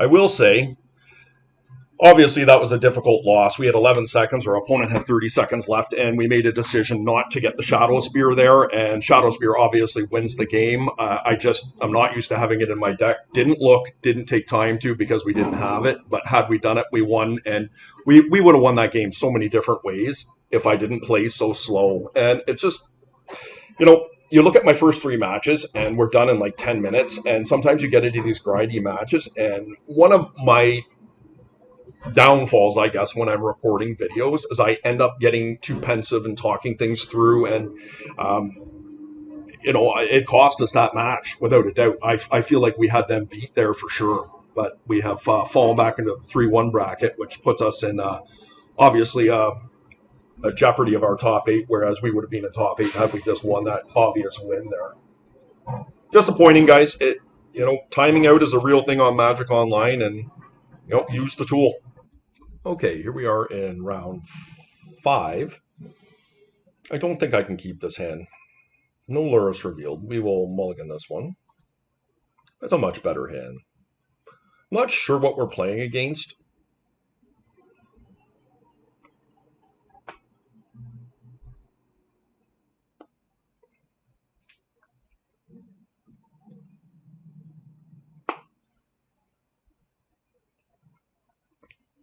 I think I put Golos away here.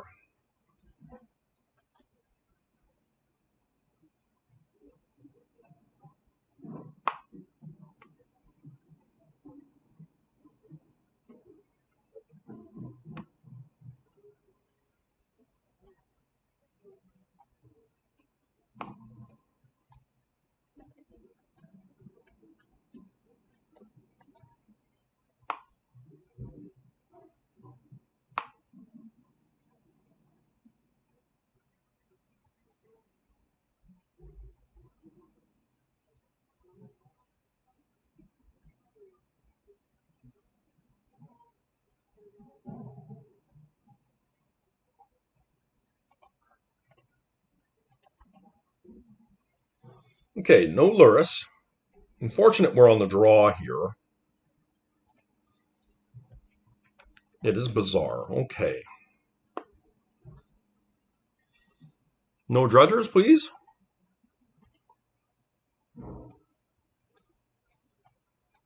Jeez. Okay. Probably not going to win this game here. Well, we do have to, unfortunately, we have to waste them. And if they have a Noxious Revival, we just automatically die, or a second Bizarre, but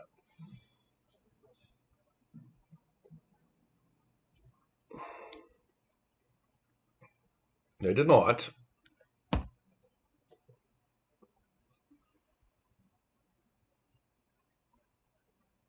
They have a second Bizarre, okay.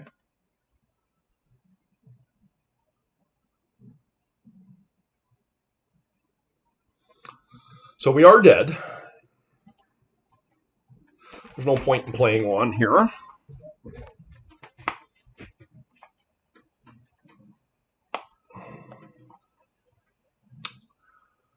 So as per our match 1, we do have a really good Dredge matchup.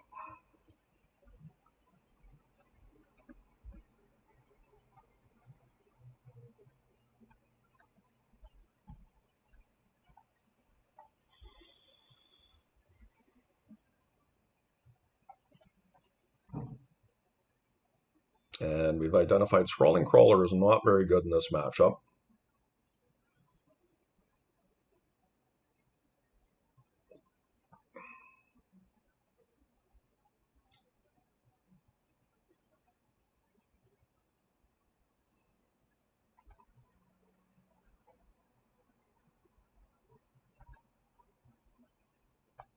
I think that Chalice is just too high risk for shutting off 2 of our most important spells in our deck. And with Leyline of the Void in play, having the Chalice to stop Noxious Revival is not that good, not that important. I think Talon Gates. What Talon Gates does do is help us cast Leyline if we draw it later. That's unlikely to be a big player, but it could be.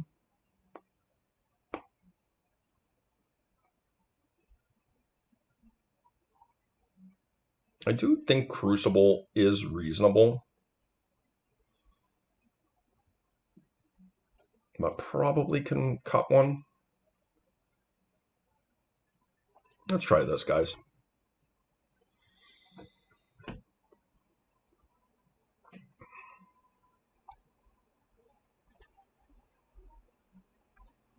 Okay.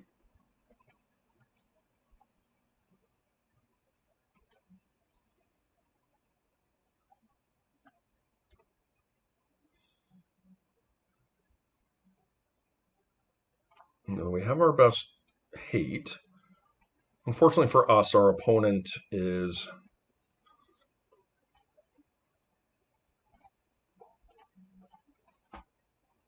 And I will play the Mox out here.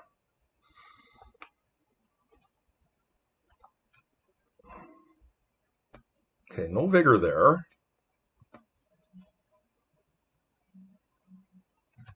See if we can fade a hollow one here.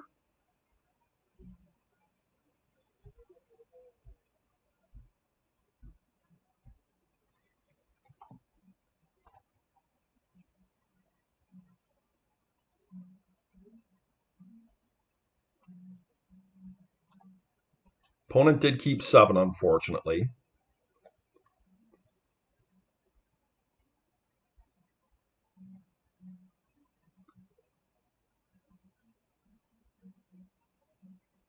So they should take Golos here unless they found a vigor.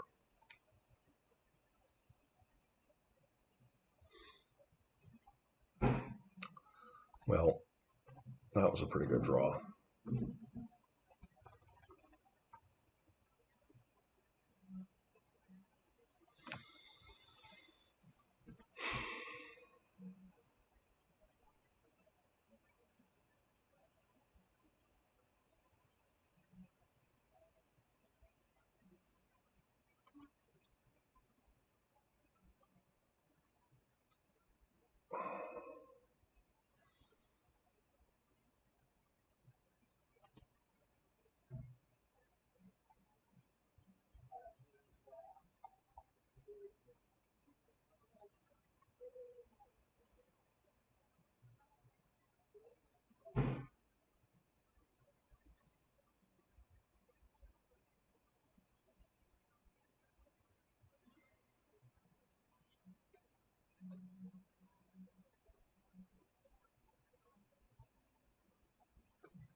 All right, guys, let's try this.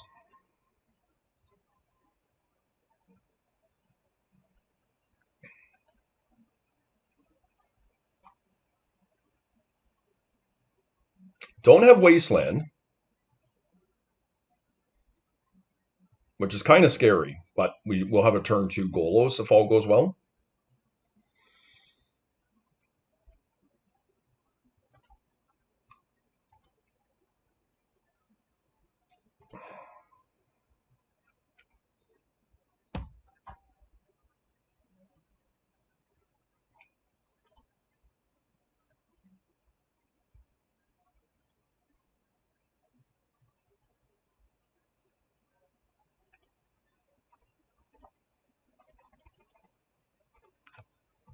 All right, we should be good now, I would think.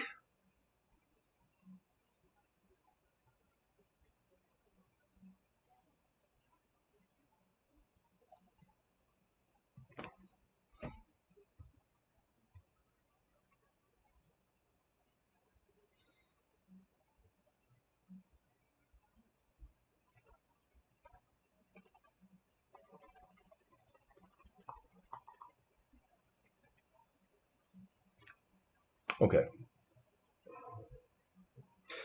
Nice comeback there from a tough loss. Once again, I do think that we have a pretty good dredge matchup post-board, and we certainly have the ability to steal a game 1 as well. A little more difficult not having Tabernacle's main, but that's okay. All right, guys, see you next round. Okay, here we are in round 6. This is a win and in. Our breakers might help us get in if we lose, but let's try and win. Our opponent is likely playing initiative. We are on the play. We do have a turn 1 Trinisphere, but we don't really have any follow-up. And I guess if they play something, we could play a Metamorph. Is this good enough, though?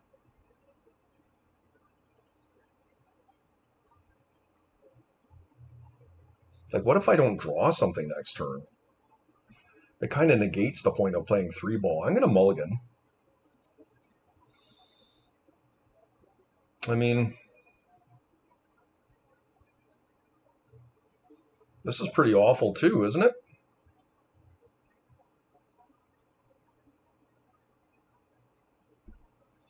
I'm forced to play 3-ball here.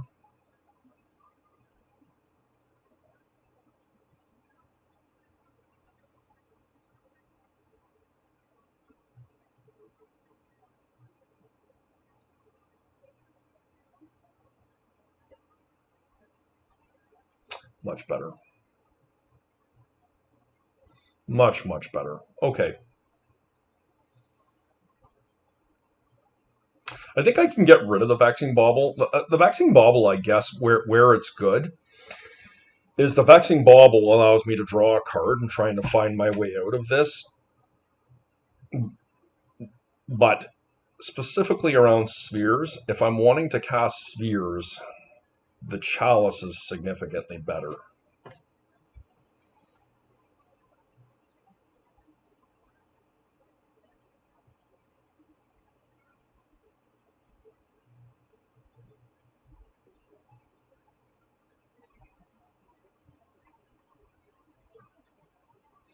Okay, no Chancellor. I mean, I don't know what I'm playing against here, right?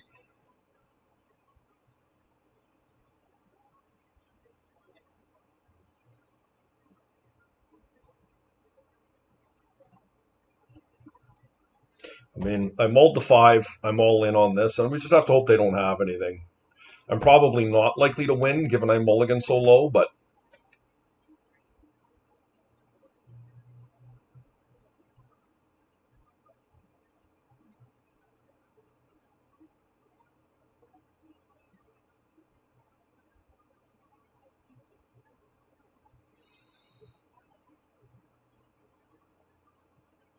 this is not going to stop their dragon from coming down.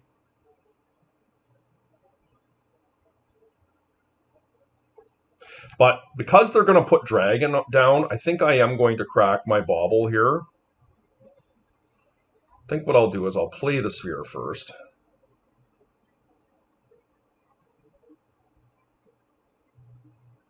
Probably not a reason to do that, is there?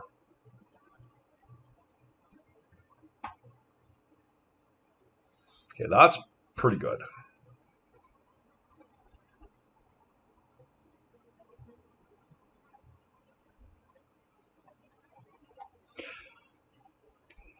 Okay, we got a chance here.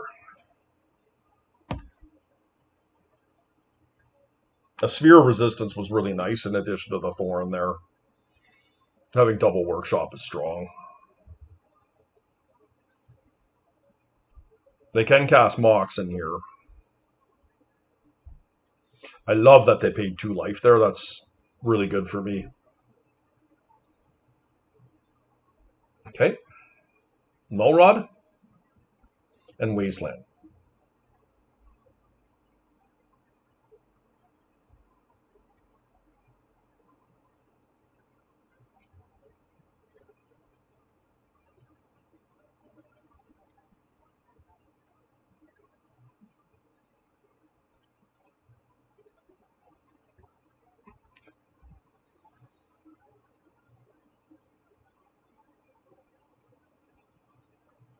Now, they're probably going to play something here, but they're going to pay with the Ancient Tomb, and our Scrawling Crawler is starting to deal damage here.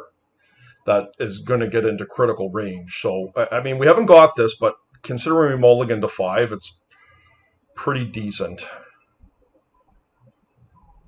Okay, they do have a strip mine here. Okay.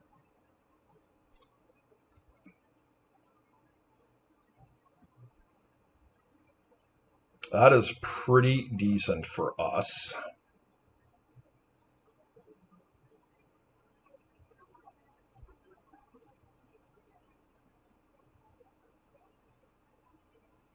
Okay, really nice mulligan from 5. You would have thought that maybe I was the guy playing White Initiative there, because that's what White Initiative does to you. You mulligan to 5 and you get into trouble. All right, so we want our Shadow Spear, we want our Worm Coil, we want our Sky Sovereign, we want our Dismembers. Our opponent's most current list is not running Void Mirror, which means we might be able to cut Bajuka Bog. I do think we want Chalice, but I do not think we want Vexing Bauble on the draw.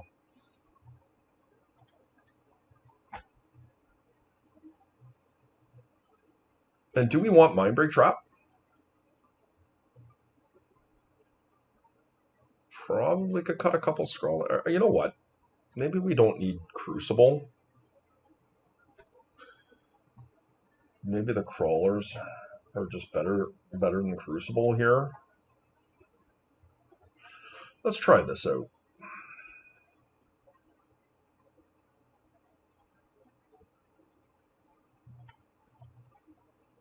Okay. Hopefully we don't get hit with a Chancellor this game. That would be a bit rough on us, but... well, more than a bit. It would be awful. There's a number of things that would be really bad for us. Chancellor would be bad. Archon would be bad.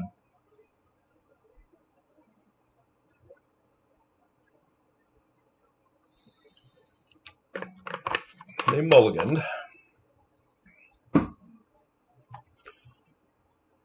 Wasteland.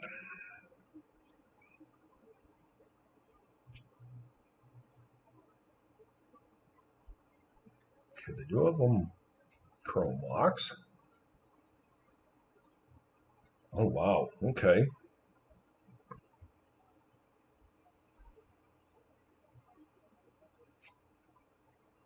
Lodestone Golem is really good here. It's a bit of a waste of my mana.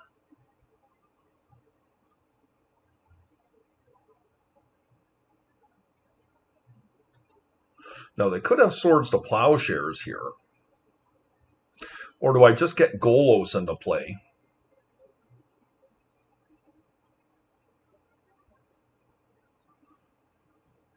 I don't know. Lodestone Golem is really good, but Golos is a much better card to get into play. In the event that we get Swords.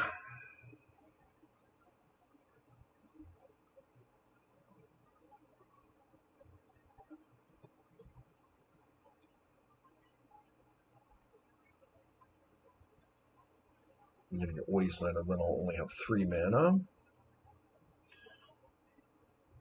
No, if they have a Swords, I think I can live with it.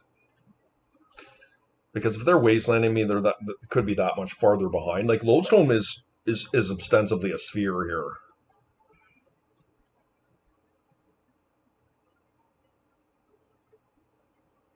No, they didn't Swords me. Okay, I feel like that was a good choice.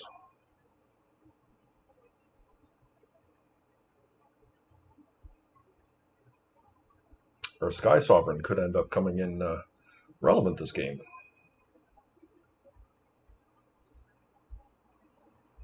They're not paying. That is good for me.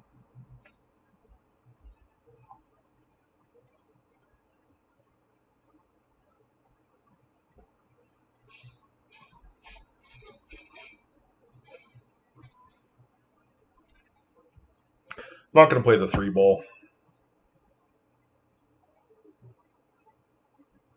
Oof, that sucks. Archon, okay. I mean, that is unfortunate. Well, that was a good draw.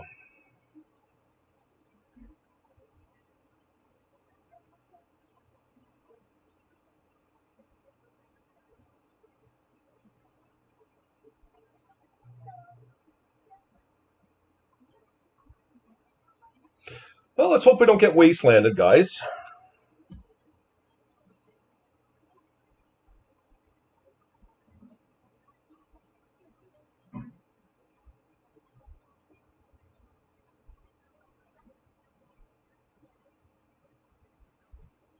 This is going to be so sweet, guys.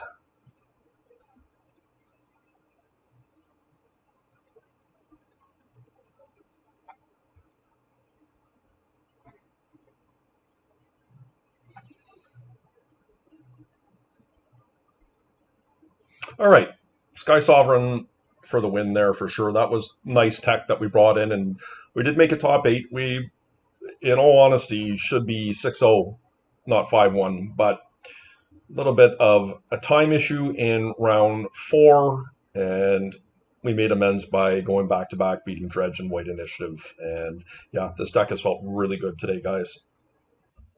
Okay, guys, here we are in the semifinals. We've run into Doomsday, and I feel like this is not a good spot for us to be in. I've got a turn one Patchwork into Vexing Bauble. The good news is that they have the Vexing Bauble does resolve. My Wastelands are likely to be quite effectual. I think this is fine. Like, we're on the draw here, which makes this compounded. Oh, no, cat. So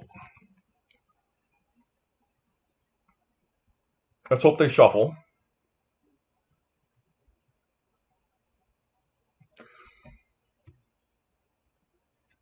That was a bad draw. Not playing around days, of course. We have to be greedy. Let's hope it resolves. It's forced. All right. Well, I'm not really liking my chances here, but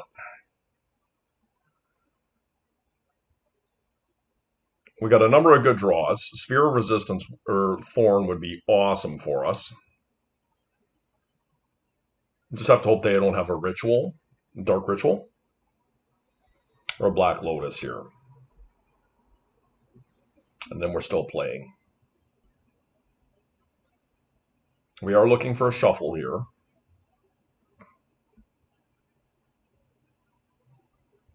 Now, if we do get to untap, we are going to be put to the test. Do we want to Golos, or do we want to attack their mana base? I think if we find a sphere, it's a no-brainer that we're going to attack their mana base. If we don't find a sphere, I think it's a little bit more of a difficult decision. They did not shuffle.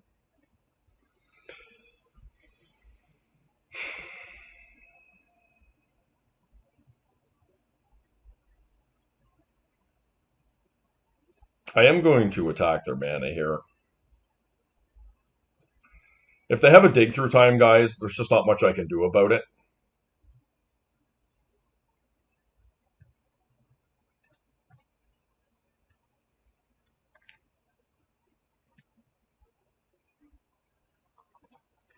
Not ideal, but we're trading a land for their land. They didn't do anything last turn other than ponder, so I think that is good news for me.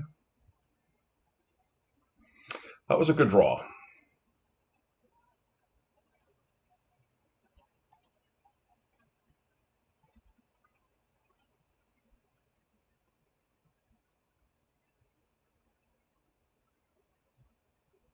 So they can hold up negation here, guys, but I'm not playing around negation.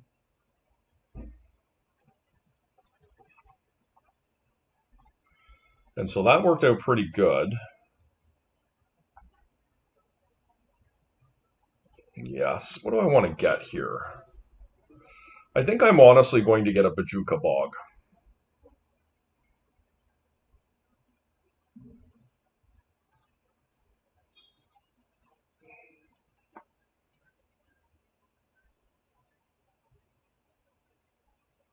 Maybe that's crazy. I don't know.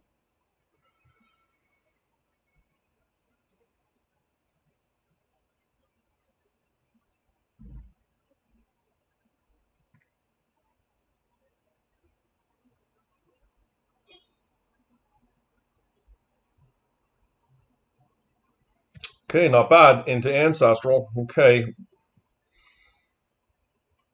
Oh, Lotus. Oh, no.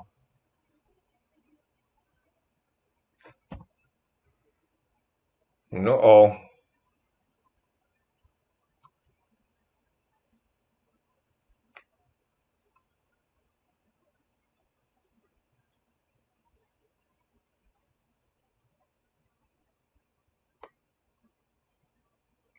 They must have the ability to kill me here. Perfect top deck for them.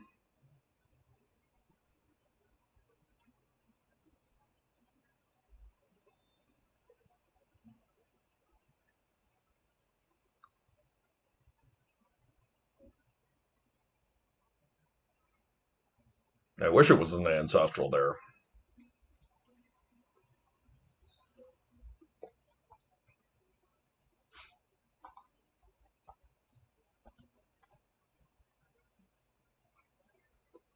Yep.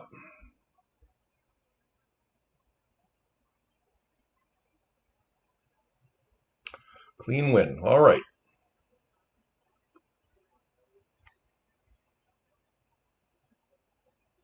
I'm a little surprised they were able to pull that off, but they did.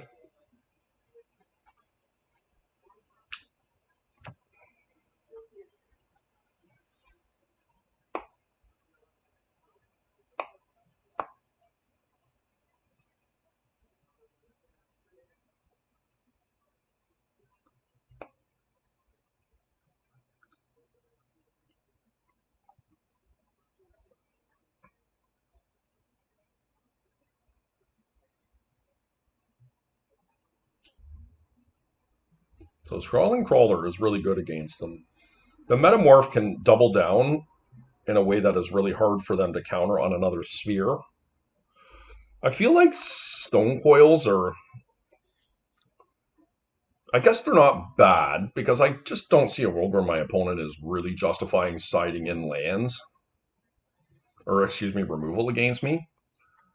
Golos seems clunky.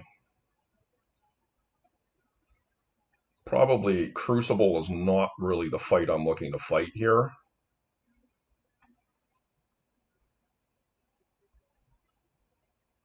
I think I like this.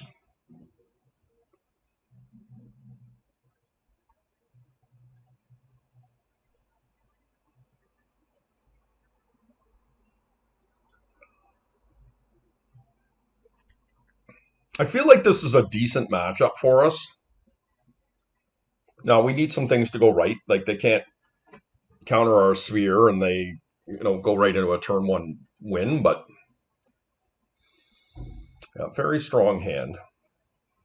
Very strong hand. Now, how do we want to sequence this one?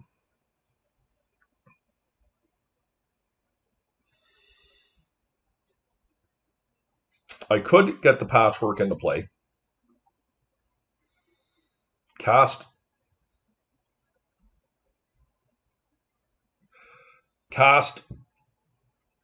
Sphere. A sphere gets countered, I can put the Chalice down on 0 and follow up with Null Rod. Now, of course, it's much more powerful for me to have the Chalice at 1. I would save that for next turn. But I do think I like getting pressure going here. So let's see if the Patchwork resolves.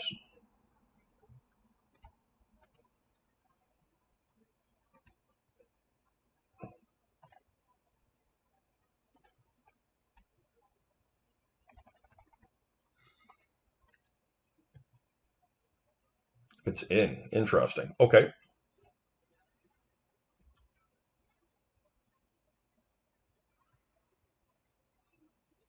Mox or Lotus. Okay.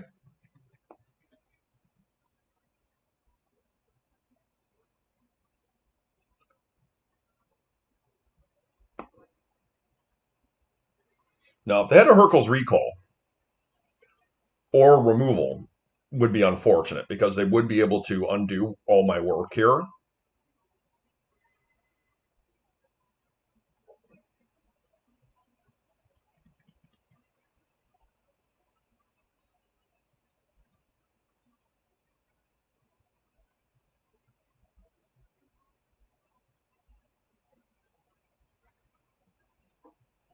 I do like the way we sequenced our turn one, though. I'm having the Lotus in hand is pretty lucky.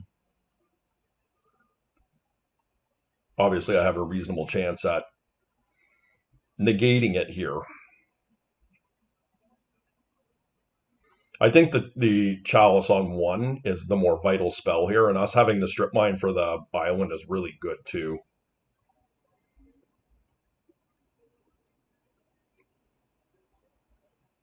Are they thinking about just removing it here now?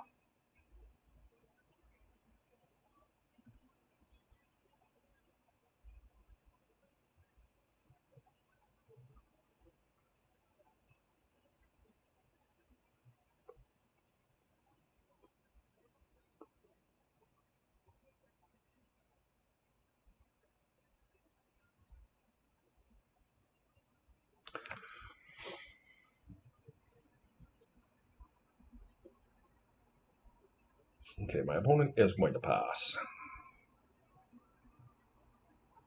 They do have the removal. Okay. Dark Ritual, interesting. Doomsday. That's not going to work out for them.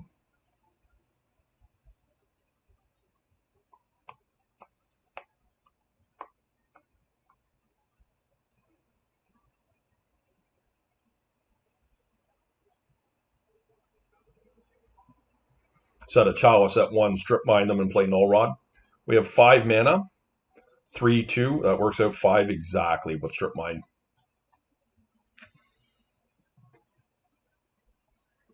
Yep. And they are underneath my sphere here. They cannot counter what I'm doing.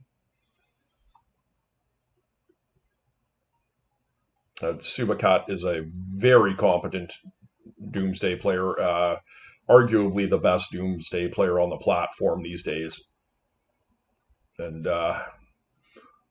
never say never, but okay, there is no Ancestral. Interesting.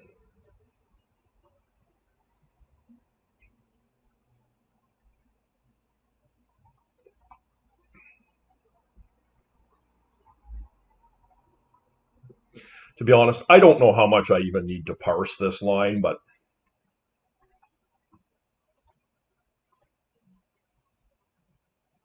oh no, I cannot do that. I cannot do both. Oops.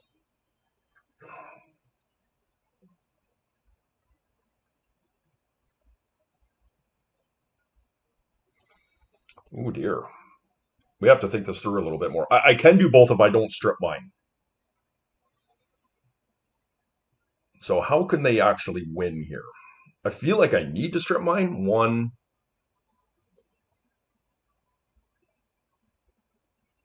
2, 1.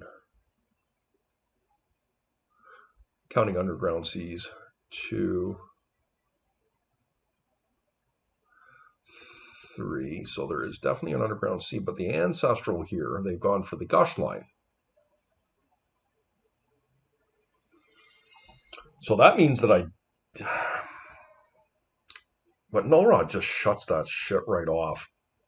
I'm just going to play the Chalice at 0. I wonder if they sided in removal. They wouldn't be able to do it anyways.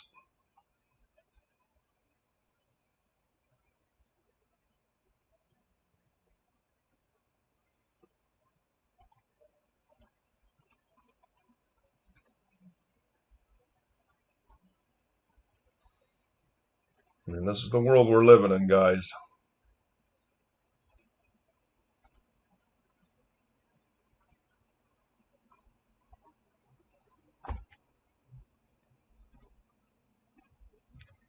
All right. They did not concede. All right. Now, here's where it gets a bit tougher.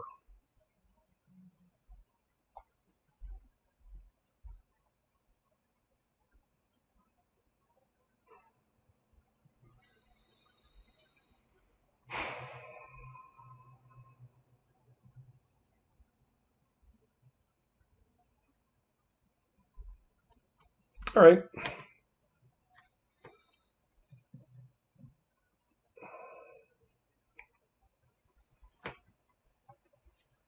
We just have to hope to fade a broken turn. Turn 1 here. And we need to have a pretty strong hand. Like that last game, we had a beautiful hand. Yeah. Okay. I like this. It is nice having the reassurance of a mind break trap here if they do decide to go nuts on me. The sphere is obviously very good for us. I'm very likely to lead out with Ancient Tomb into sphere.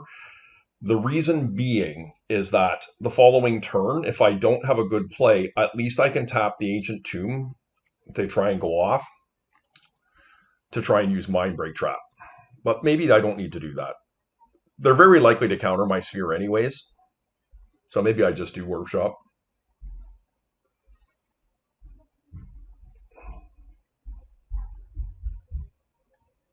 Obviously, would wish I didn't have a second Ancient Tomb.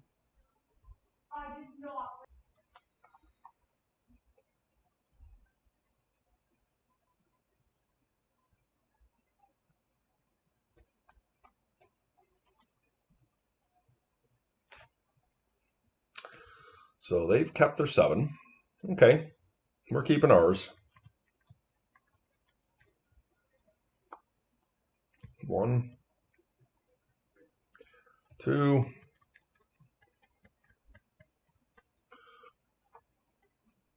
It's not what I wanted to see.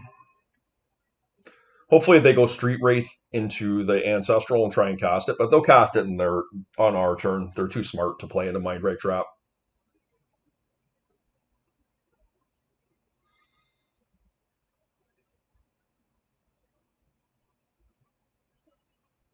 And if they go for Lotus, I of course I'm going to try and counter the Lotus.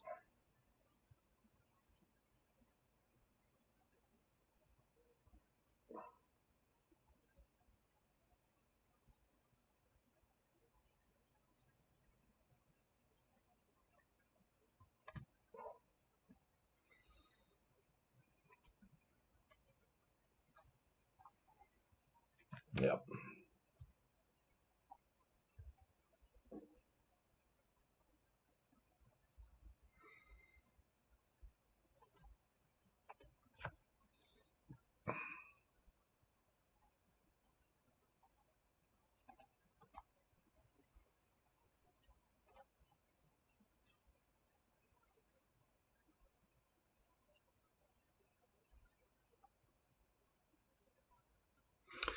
Interesting. They just let it go. Okay. So this is a non-bow, but I'm going to resolve it regardless. Next turn, I have the ability to... So they're just going to Ancestral themselves here. And we could lose for sure. But Sphere is good if it is going to get into play. Well, that's not true. They could counter it with a consign. Yep. All right.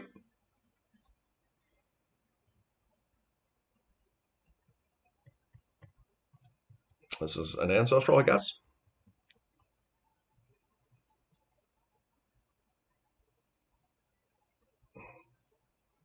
Dark Ritual. Okay. Okay. Yeah, I'm in bad shape here. What can I do? I guess if they pass the turn, I can Vexing Bauble them if they try and go off. Use the Vexing Bauble and into Mindbreak Trap. Cast a 3/3 snake and play like a Wasteland.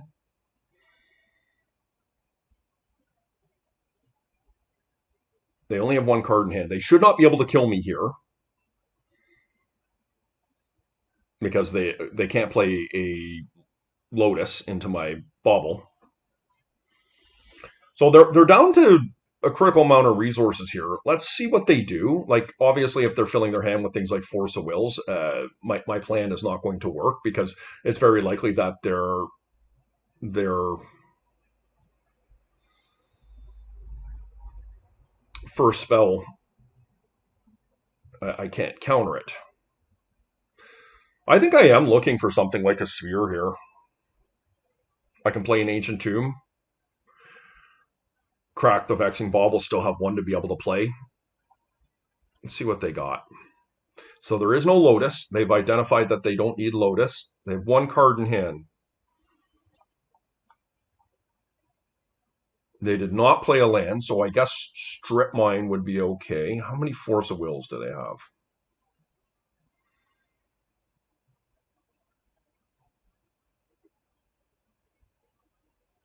No Force of Wills because they think the Bauble is the end-all be-all. Let's see what I draw. Lodestone Golem. Oh, shit.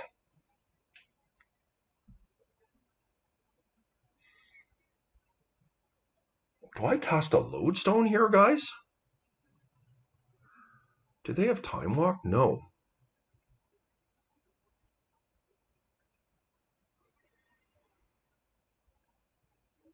Lodestone's really good here. Now, my Mindbreak Trap is off.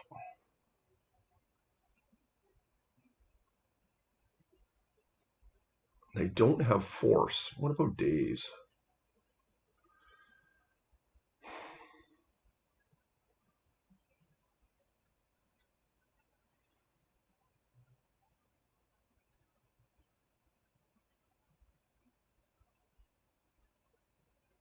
But they can play an Oracle through. They're at 7 life.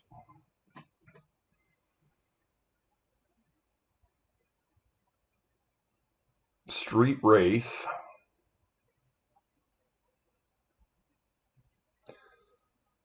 Three into a land. They fetch. Down to 3. They fetch, and I can't stop them.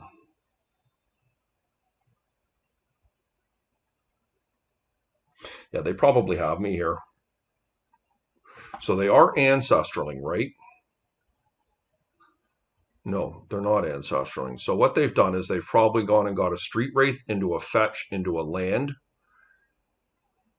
Mindbreak Trap is not likely to work here.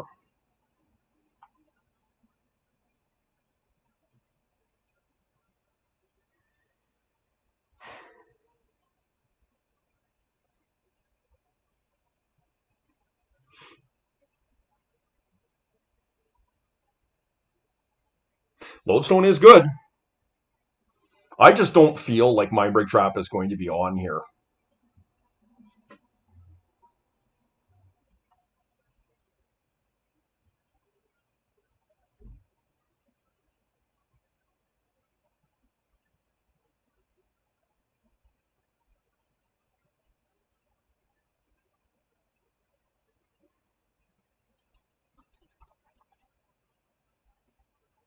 So they go down to 5, 4,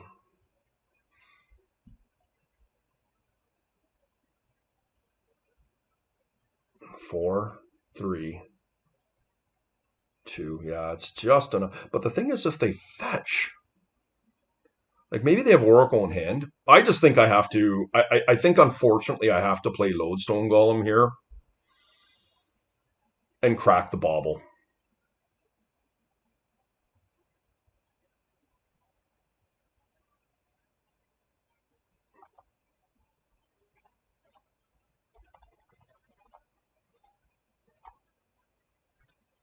It might be enough.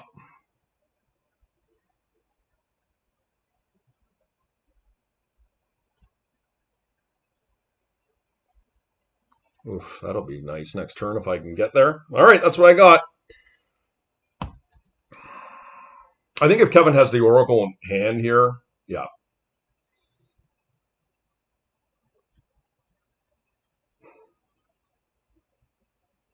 Yeah, exactly. Yeah. And see, the Mindbreak Trap wasn't going to work. Yeah, a little bit disappointing end to our tournament there. Fantastic stack from our opponent, and we did parse through it to what they were trying to do there. We just didn't actually have the... we needed a strip mine to be able to do it. I don't think that there's anything else we could have done there. Mindbreak Trap wasn't going to work. Yep, nice. All right, guys. Pretty heart-wrenching end to our tournament there. I really feel like this deck is well positioned right now, and even Doomsday, I feel like we have a pretty good match there. Obviously, you know, our opponent was on the play in the top 8 there. That does matter a lot, but even still there, like, I mean, I felt like they had to hit pretty high percentile hands to be able to beat me here, and despite I'm sure they navigated at a very competent high level to be able to get to where they did, I still think that we were probably favored in that match.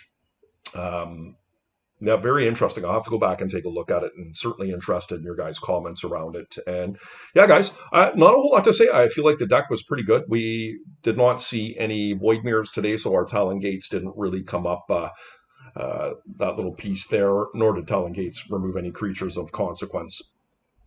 So I'm not really sure what to say about that, but in theory, I do like it. And yeah, and the main deck Metamorph was, I think we used it once, and I don't feel like it was a particularly close game when we did use it. Traxos was irrelevant, and that would probably be the card I would cut, if anything. Traxos seems pretty, probably would just prefer a Stone Coil, to be honest. Sky Sovereign was pretty cool for us that one game. Certainly have it in there for White Initiative, and it came up big at the expense of a Worm Coil. And yeah, I don't know, Shadow Spear would have won us a game against Wiki had I not been left with 10 seconds on my clock to be able to parse through the lines. But of course, that would have won us that game, and would have been a really neat win. So yeah, I really do like the list, guys. Please do like, comment, subscribe. We'll